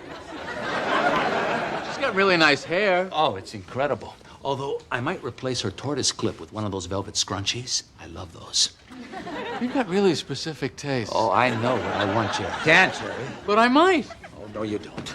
Why not? The voice, the calves, the bacon? What? I think I can. I even like the name. Pam. Pam. Probably one of the more forgettable sequels, and it probably does suffer from being in between like the original and Dream Warriors, two really memorable movies. The subtext about him being gay and him trying to come out and that whole struggle, because I think in a way that's what the movie is. I think it's using the metaphor of him fighting against Freddy. The mind control stuff, I don't really get why that's a big issue, because in a way it's not that different than him just controlling them in his dreams anyway, and in their dreams. And because it's a supernatural type premise, and that's the kind of character Freddy is, I think there's a lot you can do with that. So I don't really have a problem with that. Like, to me, that's not really a big deal. And I think sometimes with sequels, it's good to add other bits to like the lore and what the character can do. So I mean, fair enough. It didn't work for me. I prefer Freddy when he's in your dreams, and that's the other thing. The dreams in this really not great. What was with that opening sequence with the school bus driving through the desert, and then all of a sudden ending up on over some fiery pits of hell? Horror stuff. You're right. It's nowhere near as good as the original. Like, obviously, as you said, the pool party stuff with Freddy was probably maybe the best stuff. He didn't really like the characters, like the main characters. No. I just didn't think they had that much development. I understand that, Jesse might have this whole subplot going on, again, if we are talking more than metaphor, but him as a character is not that great. Like I said, his girlfriend was not that great.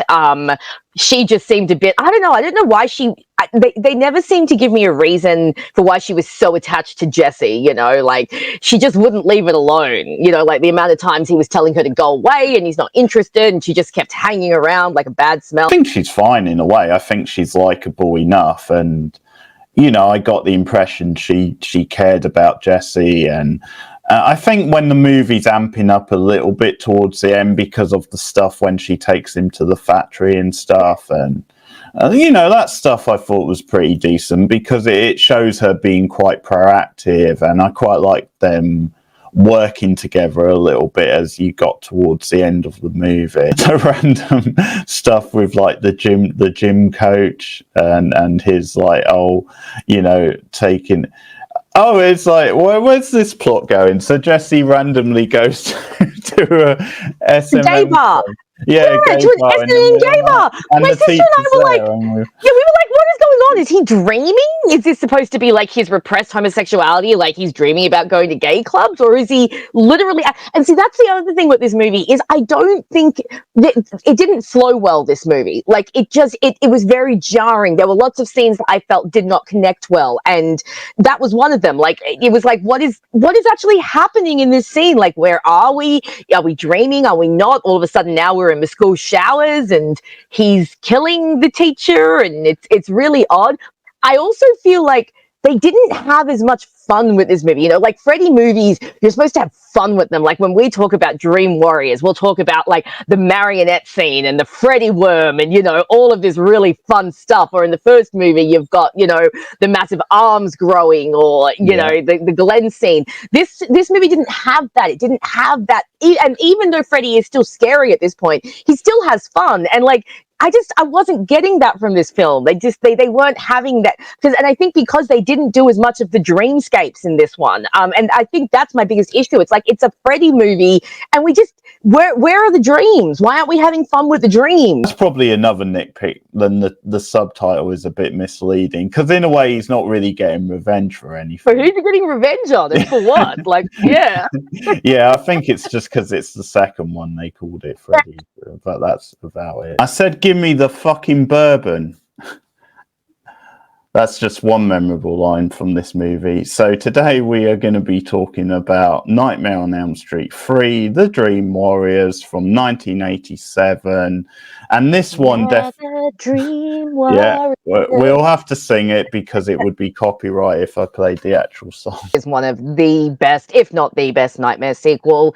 So much fun. Yeah. Such a fun premise. I absolutely love that Nancy specifically says that these are the last of the Elm Street kids. So these are the last of the kids whose parents went after Freddy, and that's why he's coming after them. This is a really small piece of continuity, but I really love that Nancy still has the white streak in her hair that she got from the first movie.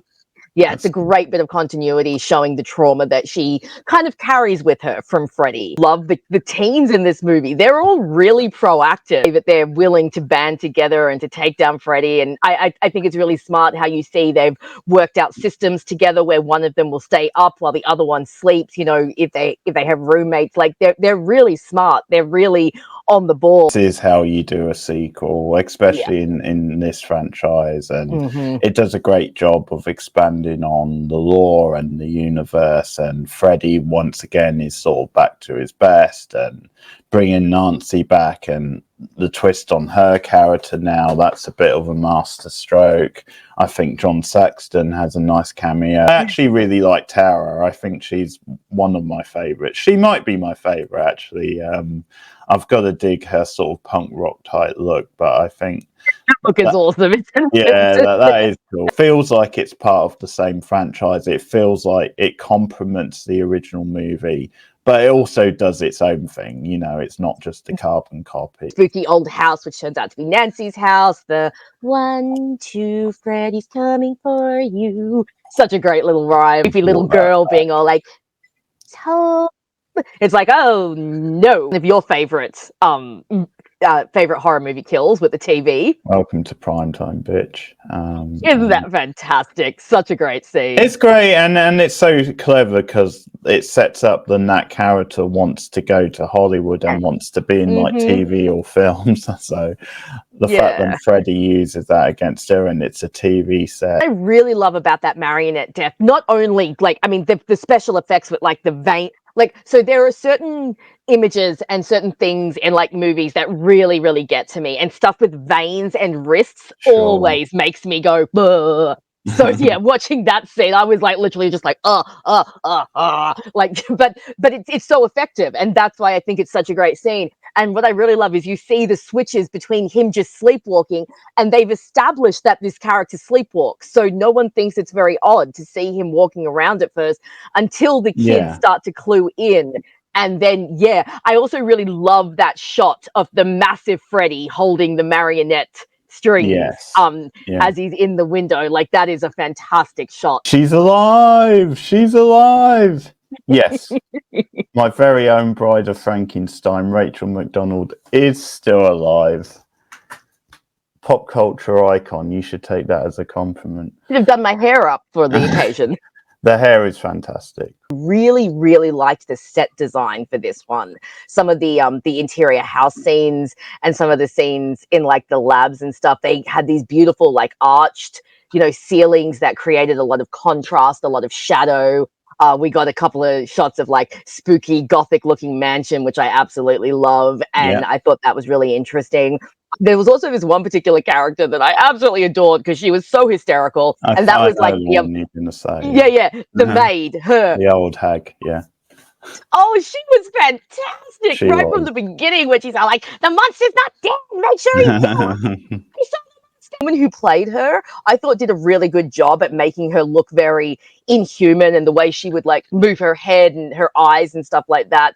And I thought that she gave a very different vibe to the original monster, which I liked, so it showed that like wasn't just a carbon copy, and that when you experiment with different humans, it's going to produce different results. It's like the way they built up to her and all the stakes in it, and the actual moment itself is like really iconic. Boris Karloff is again really great, and like the physicality of him, which was same in the original, but in a way this time he gets a little bit more to do when it comes to the character outside of just being like intimidating, with like the historical miniature figures. Like in I keep forgetting, because I've seen it a few times, but every time I watch it I keep forgetting, and it's a because like you said, it doesn't really feel that attached to the rest of the movie, and like then it just comes on and I'm like, okay, because I'm a bit in two minds. On the one hand, I quite like that it's so wacky and out there, especially for a film of this time period. I quite admire it in that way, and like, okay, this shit is happening here, but it's like at the same time, like it does seem so random, going off what he can do in a way to impress Frankenstein, but it is so random, like you said. So weird. Like, 'cause I would have thought that like if he wanted to like impress Frankenstein or show him that he's doing the same work, he would show him like a reanimated corpse or something that he'd done. But this was like so bizarre. And then he started talking about how like he grew them. He grew them from like seeds, and like this is like stuff like that. And I'm just like, what? Squabbles and all that stuff. Yeah. They're all like, they're trying to like escape like their little things, and he's like picking Henry VIII up and like putting him back in like his little glass thing, and it was just I'm not quite sure. Like you said, maybe he was trying to show off. Maybe he was trying to be like, look at what I have done, where you have only reanimated life, I have created life. But I don't know if maybe it was put in there to show that they had the technology to do it. I feel like all of a sudden we were like going to go to the circus or something, like that was the type of feel I was getting from these little people. I wasn't getting a science feel. I was getting like a magical feel. And that's not the type of movie we were watching. With the old man, with the religious blind man, I just find that so touching. I liked the actor who played the blind man. I thought he was really good. And it was just so nice, this juxtaposition, because obviously up until that point, we'd only seen people treat the monster cruelly. Frankenstein abandoned him, and then the mob has been chasing him. So to see someone actually touch him and say, oh, you're hurt, my friend, come inside, come rest, you must rest, you must eat, things like that. I just thought that was really... It was just really beautiful to see someone treat the monster like a human. And of course, it's that whole thing of when you can't see, you can look past your own prejudices of appearances and what we think is scary and what we think is other. Of like little comedy that I did think worked was when the old man was trying to, give him the drinks and then give him the pipe, and then be like, smoke, good, drink, good, food, good. I thought that was really cute. And the monster, and I also like that they kind of incorporated his fear of fire, like when he tried to like light the smoke and the monster was recoiling. It showed that, you know, he's still got his trauma. Hey, guys and girls and vampire fans, welcome back to Board Now's channel. Today, I am doing the introduction because we are reviewing a little series that is very, very near and dear to my heart. And I'm actually going to start this off by playing a little music. Trust me, people. You're going to get used to that. We are reviewing the web series Carmilla, and it's actually kind of cool that we're doing it in 2024 because in August of this year, it will be exactly 10 years since this series started airing. This is Keith's first time watching it. I'm very, very nervous to hear what he thinks because this is a series that is very close to my heart. I have loved it for so long.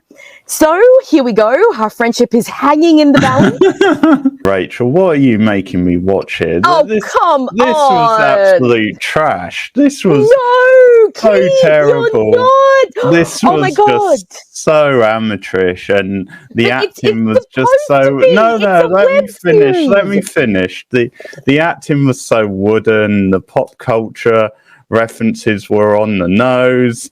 It was quirky and annoying. I just wanted to slap all the characters, just put them away in a big bin, and yeah, it just was everything. It was just trash, rubbish dialogue, awful effects. Rachel, you can come back now because I'm actually pranking you. Oh my God. Oh, Keith. Oh my God. I was so ready to give your picture to every single border control person in Australia and say, do not let this man into this country. Oh, I ran out of things to slag it off. okay. That's the Oh only my God. You almost gave me a heart attack. Oh, I was about to start crying. I could have went really dark with some of the jokes and came across as a bit of a right-wing troll, but I didn't quite want to go quite that far. Okay. Now that Keith has given me a freaking heart attack, let's hear what he really thinks of this series. I actually quite enjoyed it. Oh, thank God. Oh, the friendship stands, the friendship lives. You're on thin ice, you know. I mean, No. I always knew that you weren't really going to like Scrubs because you don't like Zach Braff, and I knew that that one was going to be a hard sell. Now, as much as I don't think Smallville is as bad as you're making it out, I would also not claim that it's some sort of bastion of TV. So those two I could deal with. But Keith, if you hadn't liked this, it may have been friendship over. So I'm very, very glad things worked out the way they did. And I had fun pranking you as well. Oh, you did. I was just like, I was about to burst a blood vessel. A lot of that comes from the fans, you know, how passionate they were about it. The cream puffs. And now you are a cream puff too. Okay, thank you. I can die a happy man. I'm a cream puff, I should say. Oh, you have been initiated. Oh, thank you. I'm honoured. We just need to get you a mug now. Hey, movie fans, Board Now back with Rachel McDonald. Finally get up to date with the Jurassic Park World franchise. Now, this was a long-running franchise. Like, we started these reviews over 2 years ago, and the original plan was to do the most recent movie, which came out in 2022, but neither of us ended up seeing it at the cinema. Just never got caught up with it. I mean, it took a while for it to become free on the streaming service for me. This is a second time watch for me, but it's a first time watch for you. So I'm actually really curious how you found this movie on the first time watch. Fess up.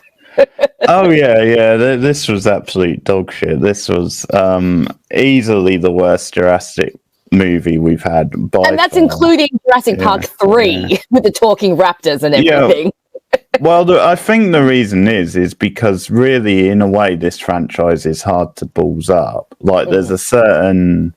Because even if you don't hit the hypes of the original movie, it is very easy to do a fun, campy monster dinosaur style movie. And this even fails on those terms. It's goofy in a way I don't really like. Don't think Owen's stupid enough to breed dinosaurs. No. As dumb as he is, I don't think he's that dumb. CGI fest early on. Some cheesy scenes with like the dinosaurs at sea. You've got, I mean, ropey CGI when it comes to like Chris Pratt doing his action stuff, riding around on basically the horses. Like he's sort of Indiana Jones. I think he's got the wrong franchise on that one. I really like Fallen Kingdom. I mean, it's not perfect by any means. I It's definitely enjoyed some it issues. up But to yeah, a we had fun because it did something different. That's what we were talking about. It did something different. We had a bit of a horror vibe going on, and the end messed up the status quo. Suddenly, dinosaurs are walking amongst us, and that was supposed to be the setup. So I remember when I first watched this movie, when they opened with that whole montage of the dinosaurs and the news, it is definitely a bit on the nose. But for me, I thought it was setting up a movie where we were going to now explore that. Like that's what the movie was going to be about. We were going to figure out how the humans and dinosaurs exist together. How does this mess up our ecosystem? We suddenly segue into this weird movie about locusts taking over crops and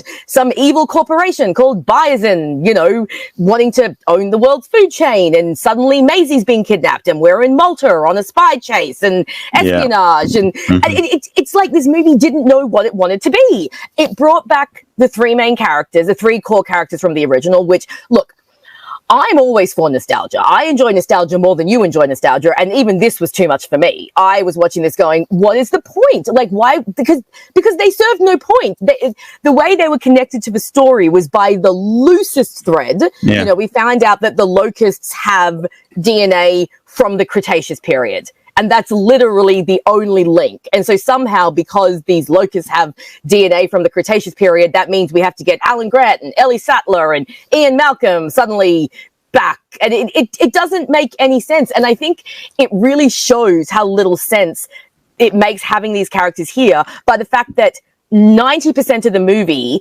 is the two separate character groups in their two separate stories. And then they just kind of smash them together at the end, not even in a very organic way. They just end up in the same place at the same time, and all of a sudden all the characters are together and it's really stupid. So I am with you. Rewatching this last night, I thought maybe it'll get a redemption. Maybe it's not as bad as I remember it being, but it was. Complained about Owen before, and you can probably tell by my facial expressions that I still cannot stand his character. He's doing the same thing in this movie that he does in the last two. He has one trait.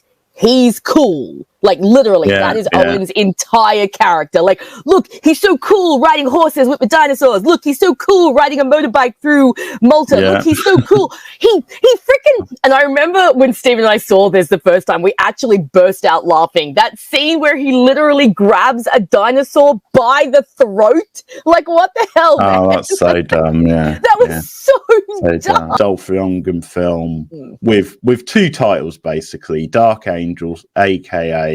I Come in Peace. They have it, Dolph Lundgren. What a head trip of a movie this is, because I mean, it's from 1990. It's basically a knockoff of Terminator, but I mean, describing the plot is so long-winded because it is really convoluted. So you get aliens who come down. You get a similar sort of thing where you've got like a bounty hunter chasing another one, a bit like in Terminator. You've got a whole subplot involving a CD, which at some point is used to decapitate someone, but that's involved in the alien plot, of course.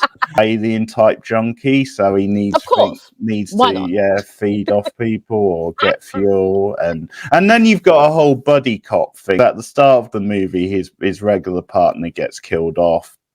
So that's cliche number one. And then they threaten to put him on leave on vacation. So that's cliche number two. They ask him to hand in his badge. That's cliche number three. They're just going...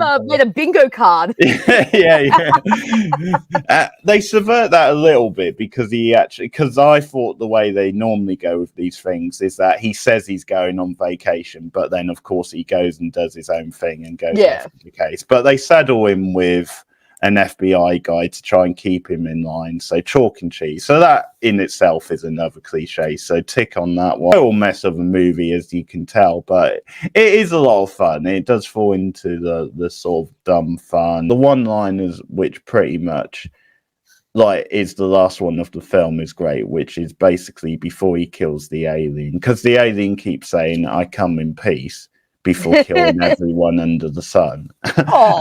And Lundgren's response when he kills him is, "Yeah, and you're going in pieces." So that's nice. I like that. I like that. That's really cool. And then there's a little bit of a gag about how they sort of go on holiday as a trio, because that's it. Because my favorite line of the movie, apart from that one, which is so funny, it's like, because his partner gets killed and then the villain like goes off to Rio or something. So at one point, yeah, of course he does. So at one point, the Dolph Lundgren character's like, the son of a bitch killed my partner, then went off to Rio for Christmas. It's so good. And that's like I mean, I know it's spoilers, but that's a gag at the end of the movie, because he's been promising the girlfriend a holiday. And so you've got the three of them as a trio, and they're like, so where are we going? And the Dolph Lundgren character is like, Rio, and the other two are like, oh no. And Dolph Lundgren to classic Arnie, 1980. Oh, okay, nice. Mondo. There you have it. Look at the size of that rocket launcher. That is my god, one of those like cinder blocks or something. Oh no, it's ridiculous. Massive, yeah. Buffy would be jealous. Yeah, there's a little bit of a homoerotic undertone to this with Arnie and the main villain. The other guy looks a bit like someone out of The Village People, so it's nice. Yeah, of course, those classics like Jingle All the Way or Kindergarten Cop, those such a peak cinema, like those masterpieces of cinema that Roger Ebert was just drooling all over. This whole thing in like a mall with Arnie and the villains and the police there. Arnie swings across this mall, like so, off one of those ledges, and the only thing holding him up is basically one of those like banners. So basically, like a piece of paper. So nearly £300 Arnie is swinging across this mall. Which is glorious. And Arnie have some great stuff, so I'm just going to play this clip for you to enjoy. I like you. That's why I'm going to kill you last. Move.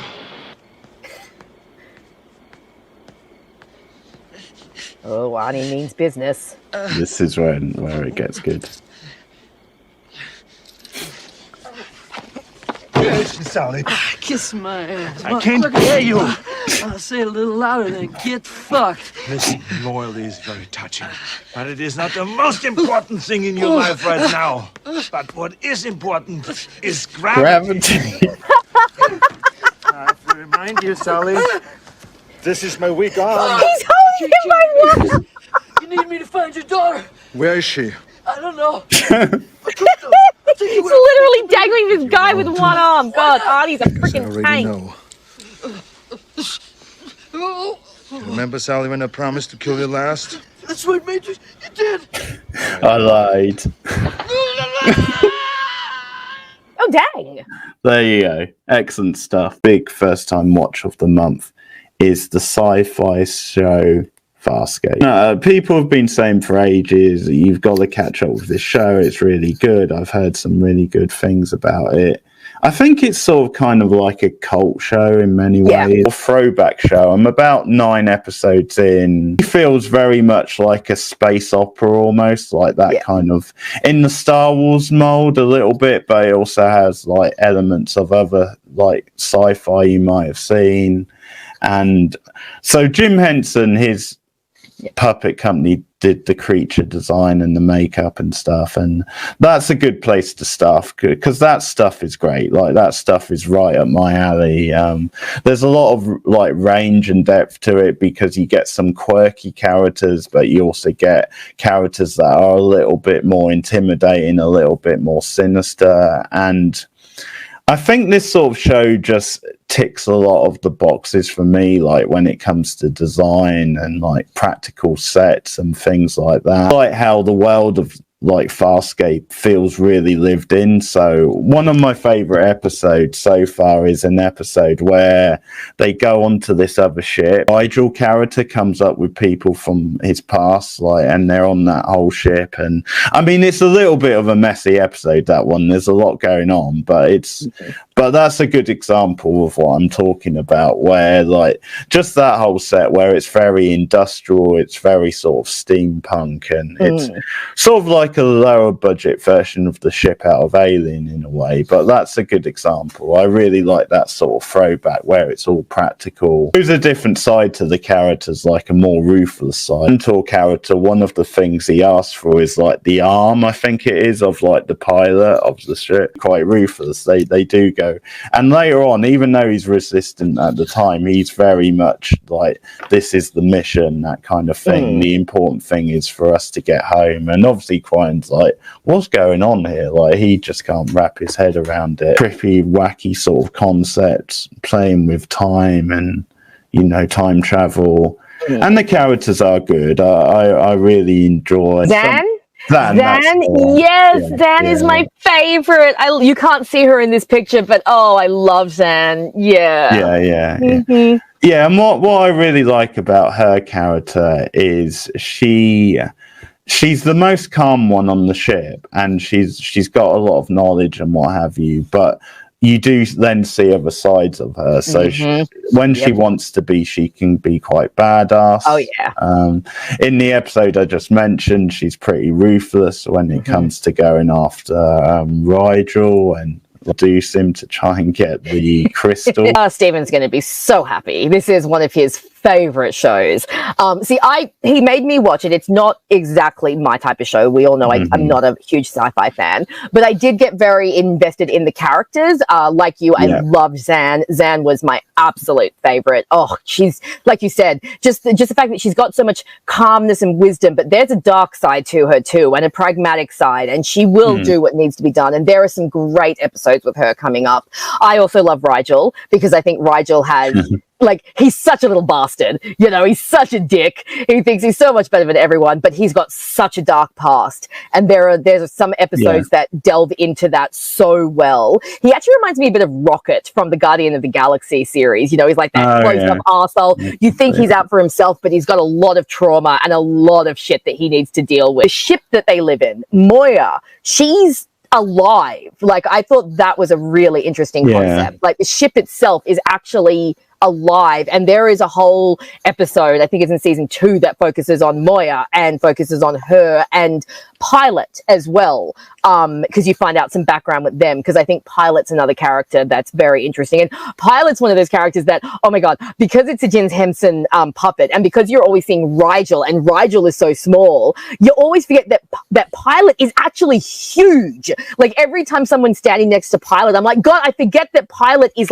massive. He's, you know, but the Jim Henson puppetry is great. Both Rigel and Pilot are really, really strong. You know, the look of them and everything is great. And the different worlds that they explore, like you said, it feels like a lived-in universe. Steven was muttering the other day. He's like, Keith better like fuck it. And I said to him, I'm like, look, Farscape is up Keith's alley. Like, it's his kind of show. It's his kind of characters. It's his kind of world. I think this one will be okay with. So I'm very glad that you're enjoying it. I shall report to Steven, and I'm sure he will be very pleased. Although, that being said, you won huge points when he found out what a big Red Dwarf fan you are. Like, because Today I'm here with content creator Madison Estes. Hey, Madison, welcome. Thank you for having me. It started off as a writing channel back in 2020 because I was teaching a horror writing class, and I wanted to kind of put some of my content out there so people knew what to expect from the class. And then I started watching a lot of other author tubers and horror tubers, and I was like, I really like what they're doing, and I enjoy watching writing vlogs, seeing how their process is and how their projects come together. And of course, who doesn't watch, you know, movie reviews? So I started to do just book reviews and writing, and then one year I got a little bored with that and started to do movie reviews, and very recently I started doing some gaming videos as well. So at this point, it's just anything that's related to horror or to writing. Funny, because whatever happens to be trending, once you actually write a book about it and try to get an agent or try to get it out there, most of the time it's already kind of plateaued a little bit. Yeah. But it's still fun. It's still fun to just keep track of it. And that's what I do. I have fun with it. And I actually noticed a new trend, which I'm going to talk about in my horror trends video for next year, of cliffhangers, like cliffhanger endings in movies. Like First Omen kind of has almost a MCU feel. Like Damien will be back in part 2. Very true. Very true. Yeah, so it's just fun to kind of keep an eye on that and see what's going on, both in horror movies and books. What kind of things are popular. The Black Phone review too. That one's pretty goofy. I'm like talking into a banana like it's a phone. So that was silly. There's some scary movie humor. Enjoyed doing them so much and just being totally goofy, which is a little different from like the horror trend videos, that some people like. Literally dressed up as a house to give a book review on. There you go. There you go. Just a paper house. So I mean, I don't think this channel's ever been too serious, but but yeah, there's some videos that are a little bit more serious and a little more focused on like academic discussion of films and stuff. So now and then you just got to dress up like a house, Yeah, now and then, when you're in the mood. When it's house season, when it's house season. When the market's good, If you're posting videos that you aren't enjoying making anymore, then you're going to post less, and then Yeah. So I think that's the most important thing. And every now and then dressing up like a house, I think. We're back. Yeah. Well, you should do the house franchise dressed as house, really. Like a different house for each review. I think there's like 10 of those films as well, so that would be interesting. Yeah. And that needs to become a regular staple on the channel. I also really like it when a horror game doesn't scare you when you're expecting it. Like there's certain beats where it's like, oh, I went through this whole level and nothing's jumped out at me, so something's definitely going to jump up right now, and then it doesn't, and it waits a little bit longer so that you're finally like, is anything going to happen? And then it's like, oh, shoot. So a good jump scare is always appreciated. Really funny to see people talking about it now, like, oh, Black Widow was the first, superhero, the first strong female lead character, or Katniss was the first real female superhero. And it's like, no, we had Ghost Ship and Resident Evil when I was growing up, and those characters, especially Resident Evil, they were kind of like superheroes. So and then of course Lee from Aliens. Absolutely, I was going to mention her. Yeah, absolutely. Yeah. I think that's kind of silly, but yeah, so those were some of my favorites. Adaptation, a good one, stays true to the spirit of the game. I think that if you pull the characters, or even if you use the right costumes and you have actors that look right, if it doesn't have the same spirit of the game, or doesn't use the same things that made the game appealing, like if the game uses a lot of jump scares and the movies don't do that, then it's just not going to feel right.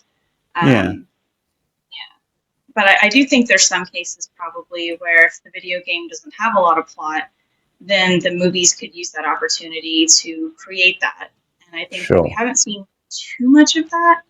But I do think that that's the potential that the films have going forward, I think. And I think that probably will happen, especially as more and more things get adapted. Ellie the actress passed away, but they recast her for the Texas Chainsaw Massacre movie.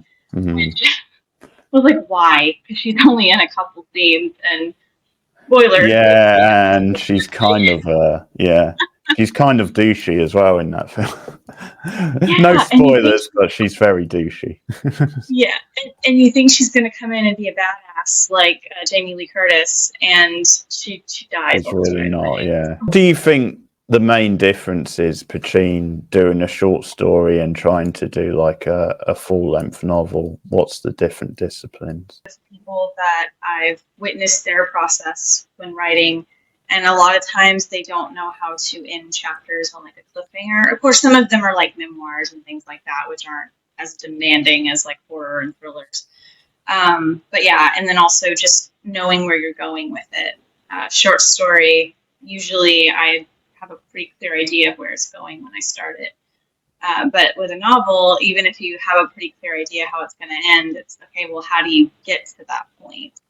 What's the middle going to be? How do you keep it interesting? How do you have enough plot twists, or at least unexpected things that happen to keep someone continuing to read? And that's always been the part that's most challenging to me. I'm pretty good at beginnings and endings and having a general idea of how you get there, but once it comes to actually writing the middle part, which happens to be the most important or the biggest part of the story, there's moments where you have difficulty figuring out how you transition from one part to another. And I think that's the most difficult thing about writing a novel. And it's the biggest difference between short stories too, because short stories, usually there's so few scenes that when you need a transition, you just write. And then the next day or something, the sun rose and then this happened, whereas with a novel, you usually need to have a little bit more transition between, your chapters or your scenes or whatever. So that, and again, the discipline, the sitting down and sticking with one story, much easier to do that with a short story that you write in a couple days, whereas a novel is a long-term relationship. Yeah. And quite a bit more commitment. The greatest bad movies in history, I went with Plan 9 from Outer Space. Oh, fantastic. Excellent, Edward. So, yeah, this is wonderful. This is gloriously bad, cobbled together movie. And I think it helps having seen the film Edward, the Tim Burton film, because... Was this a first-time watch? It was, yeah. Oh, okay. So I think when you've seen that movie, you can kind of identify that. Okay, yeah, Burton cast those actors really well, because you can see that's that guy, and they all look very authentic, and there's kind of this shambolic charm to it. There's just all sorts... Oh, there's definitely shambolic charm. Absolutely. I mean, there's also...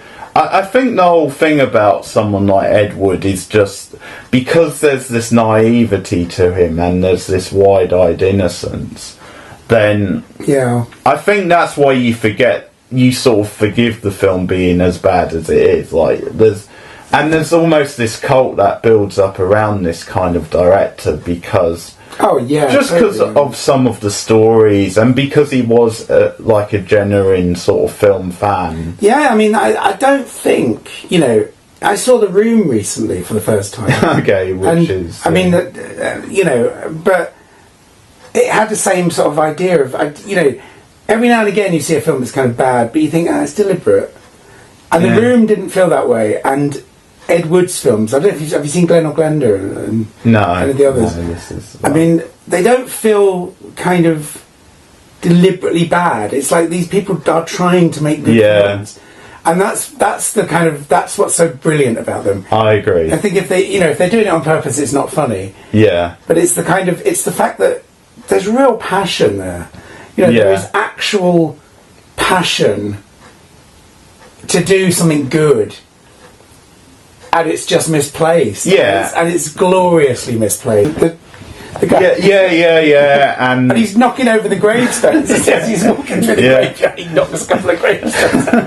And the flying saucer looks like a bottle cap. And also you've got the big, it's like the Swedish guy who's like a wrestler type thing. Yes. And he's walking so slowly towards the police guy. How does he not see him sneak? And the girl in the car's even worse because she's looking straight ahead and she doesn't see him till he leaves bearing. And then there's they forget lines and it's left in the movie. They get lines because with that big guy, they call him the old one, and then they call him the big one in the next bit, and they get it wrong. Bit where I can't remember. I think they're firing up flying saucers. You see these flying saucers, and they're like hubcaps, aren't they?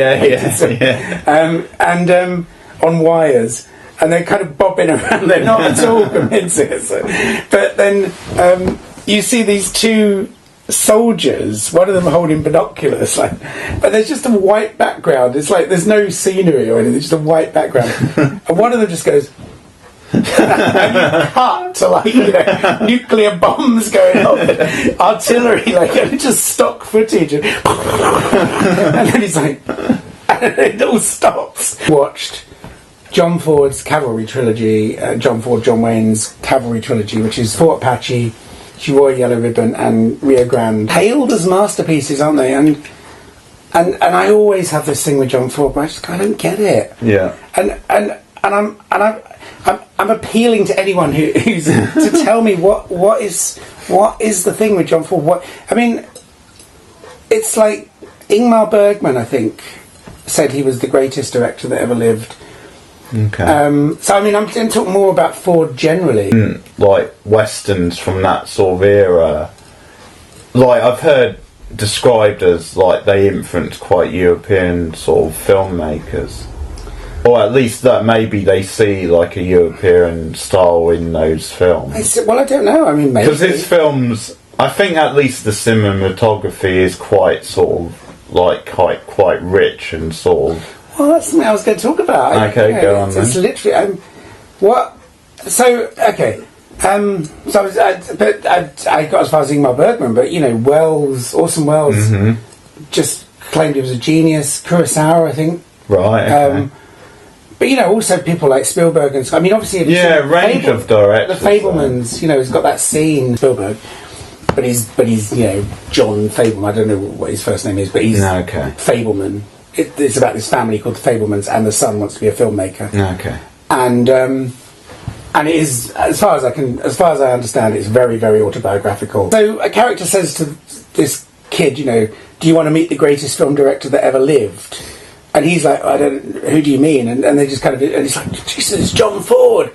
But I kind of watch these films, and I really want somebody to explain it to me. He's filming scenery. So when he films Monument Valley, and I mean, he does, it is amazing. But then I think, but it's bloody Monument Valley. It's not, I don't know, I kind of think it wouldn't be that hard to make it look good. Yeah. And he's very good at putting figures into that landscape. Characters in a room, find them visually quite bland. Right, okay. And I find the characterizations very, very just flat, very two-dimensional. And I sort of think, well, you know, all these people rave about John Ford. They say he's the greatest. The film ends with them sort of praising this guy for being such a hero of the American people. But actually, we've seen that the whole thing has been a complete folly, and that actually he just killed a load of his own men, effectively, and started an unnecessary war with the Apaches. Okay. Now, that's not an uninteresting character, I think. No. But Ford manages to just kind of, I don't know, to me, just go through the motions of having Henry Fonda just say lines and not really explore what that character's about. I find the film's a bit boring. Yeah. And I find John Wayne a really boring actor to listen to. Whether, you know, I think you can have bad actors and they're kind of okay to watch somehow, you know. But John Wayne. But would you say he's got charisma? Because that's obviously fashion sort of movie style. Well, but I mean, yeah, you know, I mean, clearly he was. I mean, he was massively popular. She couldn't follow the plot. I was actually, what the hell is? They just seem to be stuff. They just seem to be going one place, having a battle, and going back again, then going back again, having another. And I was like, what's going on? Somebody out there knows what it is. Tell us. Tell us why we should love John Ford. We want a light bulb to go. We do. It's another frustrating horror. It's called Longlegs. Nothing to do with creepy crawlies, and I sort of thought it was, and it was. Oh, because of the title. Yeah, because I went in knowing nothing about it. I only knew because I'd heard of the director, because he's a little bit of an indie horror director. Nicolas Cage was in it. I knew Micah Monroe was in it. I knew a few people who were in it, but. So that kind of put me off to start off with, because then you get this super serious Silence of the Lambs style FBI type story. So that threw me off to start. But then there's like a horror twist, and I think that's the problem with the movie, is it tries to do both, and it doesn't really bring them together. It's like it should have made up its mind to do one or the other and kind of run with it, because I think obviously when you have Nicolas Cage in a movie like this, especially a horror movie, because he's developed a reputation for being playing these manic kind of over the top creepy sort of characters, it's along the way, like it's not quite as straightforward as that, but there are twists. But so in a way, if you think of it as a Silence of the Lambs style movie, he is very much Buffalo Bill. Yeah. He's very much in that mould, and I sort of found that a little bit distracting. And I think it's just because this film does obviously pale in comparison to that. It suffers a bit from what a lot of modern horror suffers from, which is it takes itself a bit too seriously, and it's a bit too trying to be a bit too highbrow and clever, but where it doesn't sort of need to be is that the FBI stuff wasn't very compelling anyway. Like, I think there's a lot of people mumbling, a lot of people... Sounds a bit like maybe it needed another draft. Yeah. The script, it needed a bit of a rewrite, just sort of like... Yeah. It's like, it sounds like maybe it was going in one direction and they kind of went, oh, let's go here. And then they should have actually sat down and gone... Sounds like, I mean, I haven't seen it. Yeah. It could have been that. It could have been that. But yeah, it's almost like nowadays they call it sort of elevated horror, where it's like... Oh, okay. And again, I think, and I won't go too far off topic, but I think it's just this idea that horror movies, they've always had themes in them, and they've always been, you know, as a genre, it's got a very good track record of being progressive and, you know, kind of... So in a way, this stuff has always been a part of horror, but obviously, for the horror movie to work, it still has to work as a horror movie, and it still has to make that stuff work within the horror stuff, so you can't get too kind of fancy going off down other paths and kind of just trying to make it too arty for the sake of it, rather than... Right. You know... Obviously, someone like Carpenter with like the original Halloween gets that balance because it's a really well-directed movie with great characters and strong female. Yeah, and it's terrifying, and it's a great movie, and all the rest. But you know, it kind of had themes in it. It had ideas to do with like home invasion and kind of how. I mean, my co-host says about how it sort of moved horror away from the castles, like the Gothic castles, into like the suburban neighbourhood. This has one of my pet peeves in modern movies, especially horror movies. Go on. And it's something similar to what I was just saying, but it's got bloody chapter headings. Like, they break it up into chapters. And in a movie, that annoys the hell out of me. Okay. Because it's kind of like, if I want to read a book, I'll read a book. Like, the idea of a movie is you go along and you get swept up in it. And it just creates this distance. And again, I mean, obviously in certain films you can do it. Like, I've seen it work fine in some movies. But it just seems a bit too flowery for me, like, just for the sake of it. Because also in this, because you've got this investigation, like at some point there's a link to like hieroglyphics, and they've got like hieroglyphics appearing on the screen. It's not a terrible movie. There are some creepy moments in it. There's quite a good twist in it, but the trouble is after the twist it kind of gets a bit silly again at the end, and so it's a little bit messy. I think Nicolas Cage in a different movie, if it was a different kind of movie, I would have enjoyed him more. But because it's this sort of movie, it's kind of like, well, you just feel a bit derivative of, like, you know, Buffalo Bill, and it's just... He's just became quite annoying a little bit. We've both come up with a top 10 favourite movies list. I've cobbled it together. I'm sure Rachel has put more thought into it. If I was dreading the Spice Girls pick from Rachel, she's probably dreading this. So this is one of the great 1980s slasher movies. It's a classic of its genre. It taught, like, the screenwriters everything they know. Alfred Hitchcock loves this damn movie. It's a fact. And it's got some of the best hammy acting and dialogue ever. And I'm going to repeat it now. You bastard! Bastard! You bastard! Oh, there you go. Pieces. No. Oh, I love this movie. it was tempting to have it higher, to be honest. You don't have to go to Texas for a chainsaw massacre. Oh no! What a great tagline! That's actually a pretty fun tagline. I will give it that. Cindy's enjoying it. Yeah, Russell's in on it. Russell Great approves. Movie. Yeah, great movie. Such a smart movie. Such a smart mix of like slasher and murder mystery. As I said, Scream sort of ripped it off later on. It's very feminist and progressive. It sort of points out the importance of chop suey to the Asian culture and how important it is. I can believe it's on TV. I've got the DVD, roughly.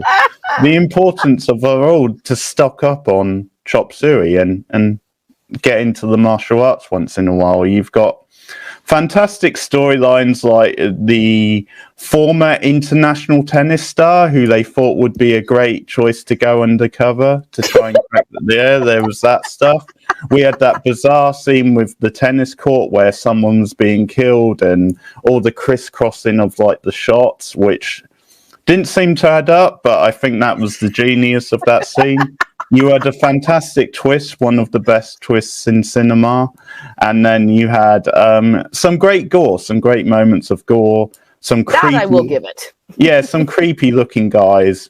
And it's feminist because of the way the chainsaw... It's a knife, isn't it? Cuts into the genitalia at the end, which is fantastic. No, it's actually a hand. It's the hand that comes up, and it's like... Yeah.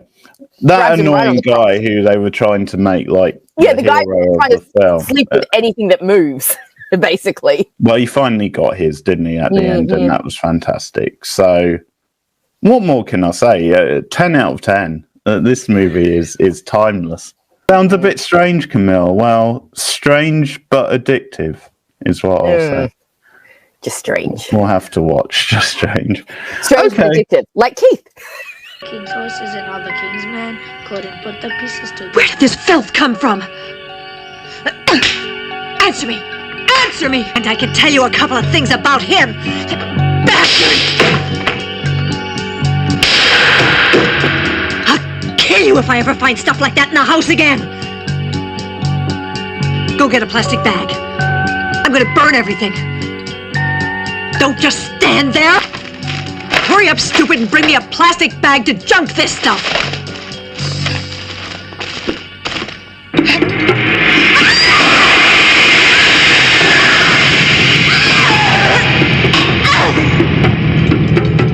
Franchise, but particularly Scream 7, what we think of the production overall, what could go down.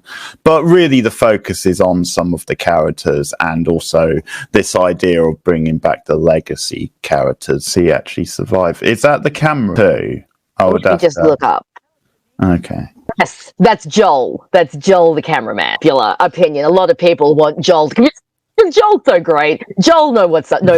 Joel sees all of this bullshit happening and he's like, oh, hell no. Yeah. I am out of here. About bringing people back because obviously we do have quite strong views. But yeah, I would. That's one I would definitely be open for. Maybe because he only had a small role in like Scream 2. Marissa Barrera had been fired from Scream 7 and the reasons why. What was your initial reaction?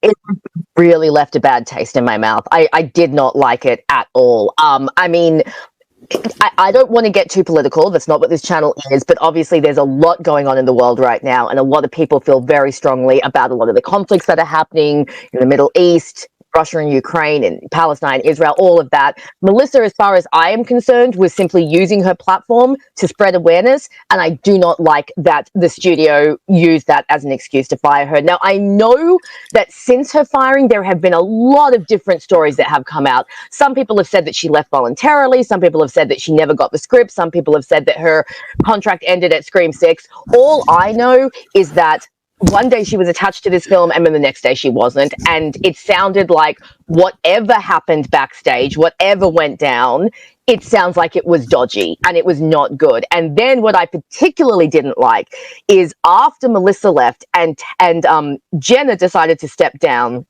the producers at Spyglass essentially basically let out these statements saying, we don't need Sam or Tara. I mean, we didn't need Sydney before, and the movie kept going. And to me, that was like a complete disrespect shown to like the actresses who had worked really hard and to the characters who make these movies. And it just kind of underlines the arrogance of these studio bosses, that they honestly believe that it's not the characters or the actors, that it's somehow something they're doing that's making the movie go through. So yeah, this has really left a bad taste in my mouth, and every time Scream 7 comes up, it unfortunately does taint it just that little bit for me, because I just think it was all handled however it actually went down.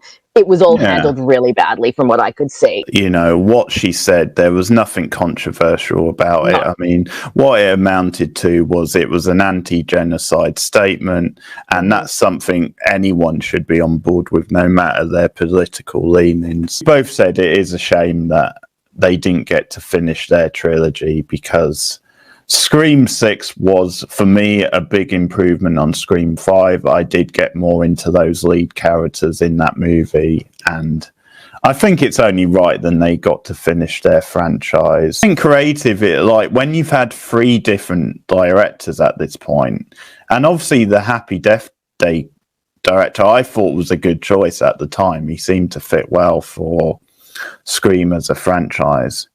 But yeah, I think that's the main concern for me, is I think it's been a messy production, and I'm not sure they've really had enough time to really like turn things around. I don't like it. I've never liked it. I've talked about this before. Sydney's story is done. Like it's done. It's been done since number 3, and you can't keep dragging it out. For me, like, okay, so those first 3 movies, for me, they have a complete arc. Sydney, by the end of the 3rd movie, is healing. She's moved on. She's let people into her life. That's fine. And I've talked about this on other streams. I've discussed this with other people on other streams. Sydney in Scream 4, I don't love her characterization in Scream 4. But again, she's complete. You know, she's moved on from her victim status. She's written her book. She's the older final girl. She's done. And in Scream 5, even more so. I mean, we see her jogging in public. We see that she has a mobile phone, which she never had in the previous few movies. We see that she's married, she's got kids, she's happy. So when she came back in Scream 5, I personally loved the way they used her as like the older, hardened final girl who just came in for like the final act and helped take out the bad guys. That was, I felt, all they needed. That's, I think, why in Scream 4 she feels so like superfluous, because she doesn't really have much to do because her arc is done.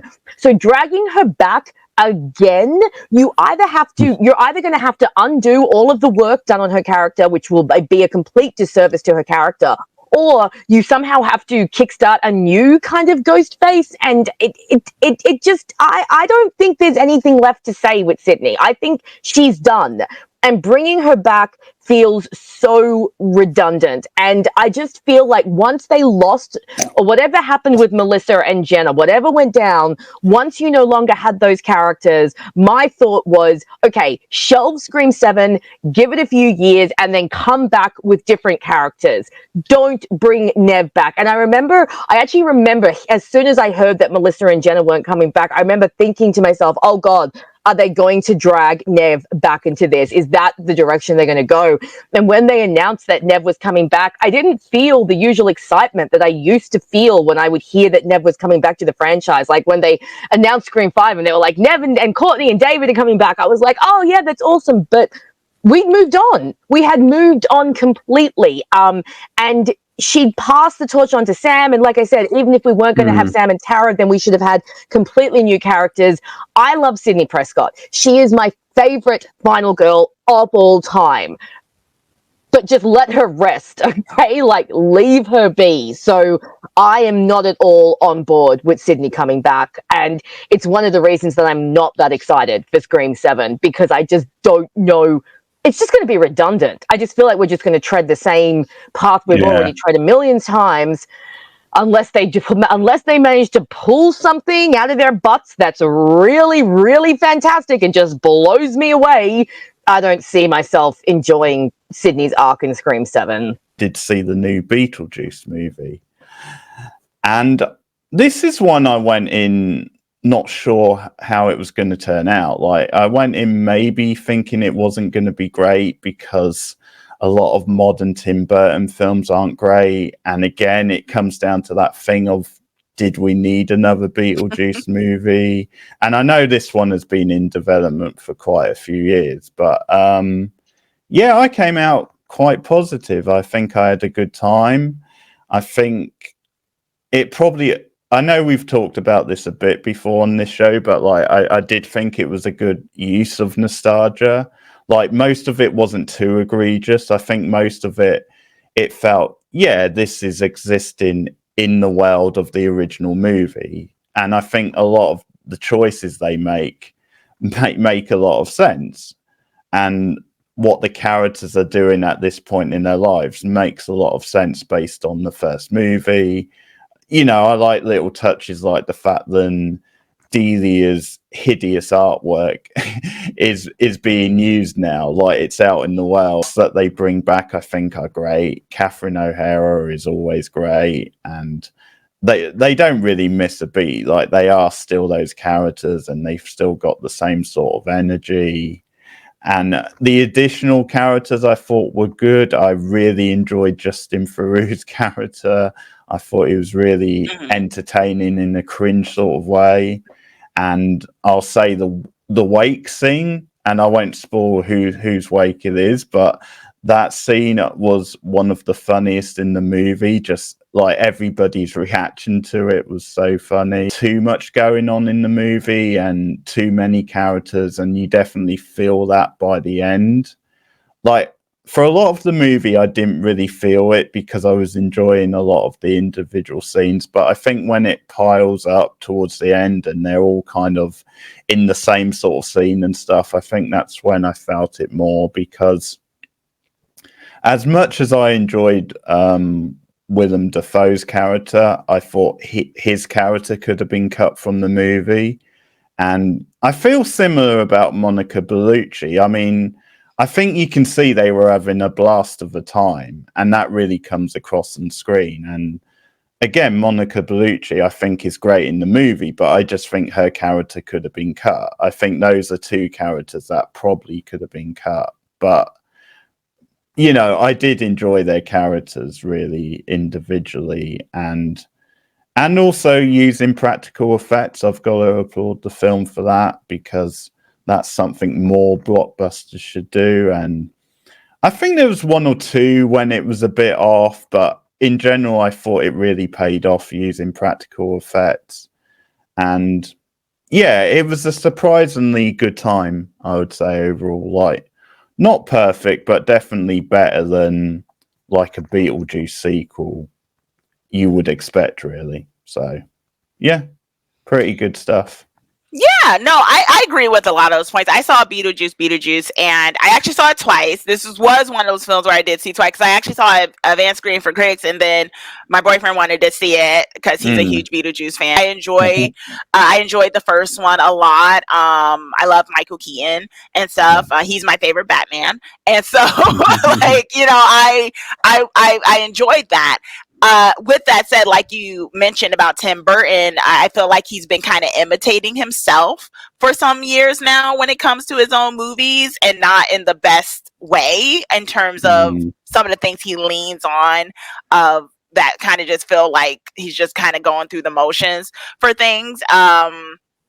And so I felt like the movie was fun. I think it's really a movie for fans of the first one. I don't know if it would convince anyone if they didn't already like Beetlejuice to like it, because so much of it does depend on you having loved the first one. And sometimes, and that usually can work for a movie. Some movies, I think it's better when you can love the first one, but it also brings something new to the sequel. But I think, like you said, it had a lot going on, and some things, what happened in the third act, that I felt like it was, so many things were tied up so quickly that it was like, well, why was this made such a big deal? Like, you know, it was like all these problems, and they all get kind of situated just like that. Like the wife and I get it, that's Tim Burton's, lady right now. So he got her that screen time, Stakes didn't feel as high. Like in that first movie, with the things that happen, there's some dark moments in that first movie in terms of what they're dealing with, and and the stakes, and you don't feel that as much in this one. The stakes weren't as dire. I mean, you're kind of presented, if we don't do this is going to happen forever, but you don't really feel it, because as soon as it's introduced, it's kind of tied up in a nice little neat bow. That's the word I would have for Beetlejuice. It's fun. And I felt like the first one is a classic because it was fun, but there was a lot of like darker moments there that like made the fun even better, so. Yeah, like I think there's something really satisfying about like the story of the original one. Yes.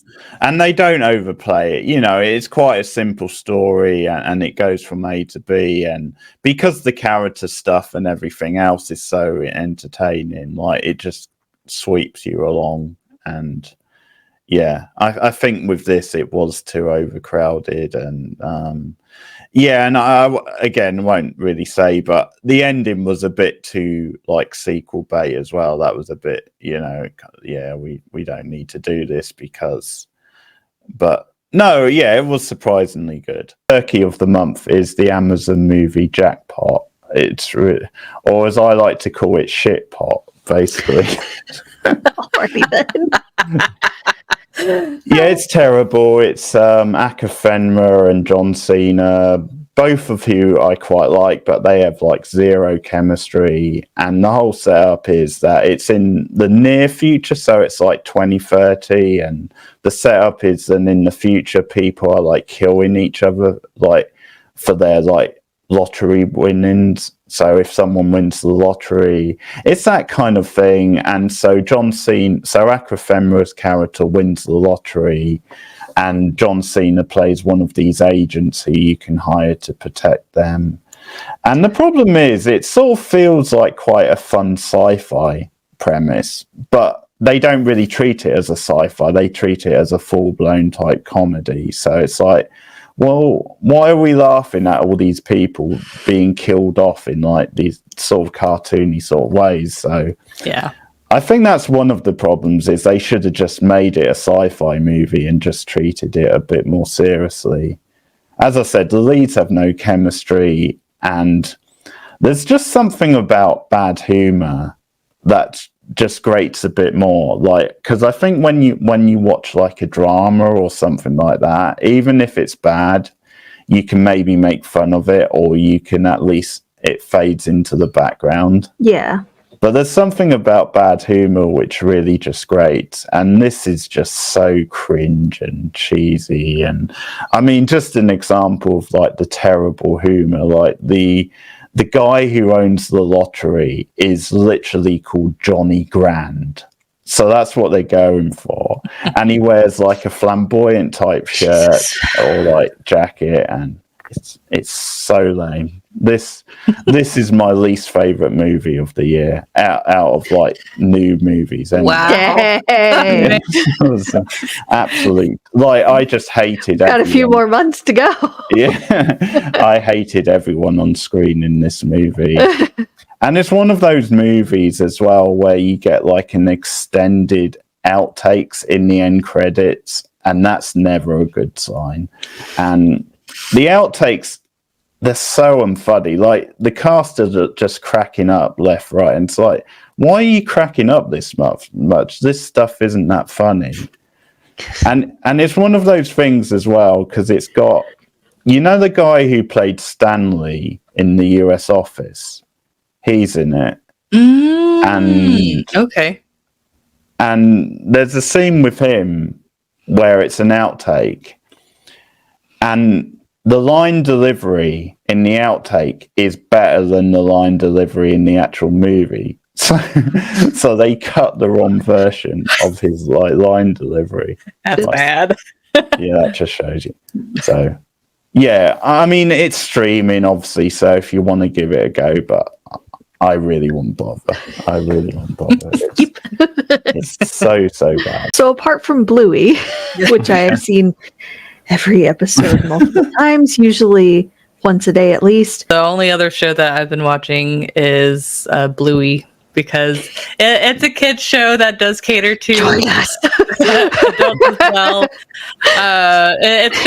It's a good like comfort show, you know, when you had a crappy day and you just need to curl up and go back to the good old times. It's like go revert back into your childhood for a while. It's but it's like it's like you know, it's wholesome from watching it from the kids' point of view, but then the adults, like how they interact with the kids, it's like they do such a fabulous job, like kind of like redirecting what they're doing, and then but also like still encouraging like their play and fantasy and stuff like that. Like they never like discourage their kids from fantasizing or playing or having fun. They just kind of like redirect it in a way that's that parents are like more accepting of, I guess is the best way to put it. Yeah, it's a guilty pleasure, but oh, mine's a guilt-free pleasure with it. Well, you have an excuse. You have a child, you can watch it with an adult. So but yeah. It's a masterpiece of a show, and you cannot change my mind. It's probably the best, most recent kids show that has come out. Yeah. Miles above Peppa Pig. Oh my God, yes. That nightmare-inducing crap. No, this one, the animation is decent. The characters are all relatable. Like the kids, from a kid's point of view, they're completely relatable and they have actual problems that they work through. The adults, though, watching from a parent's point of view, I have learned stuff. And they're so real feeling, and I feel seen because like they normalize the mess of having kids. Like if you watch one of the episodes, they don't shy away from showing like crumbs and toys and stuff in the couch cushions, or if they show the car, there's like different food pieces all over the back seat and toys and stickers everywhere. And it's just so nice to know that, you know, this is normal and this is real. Mm-hmm.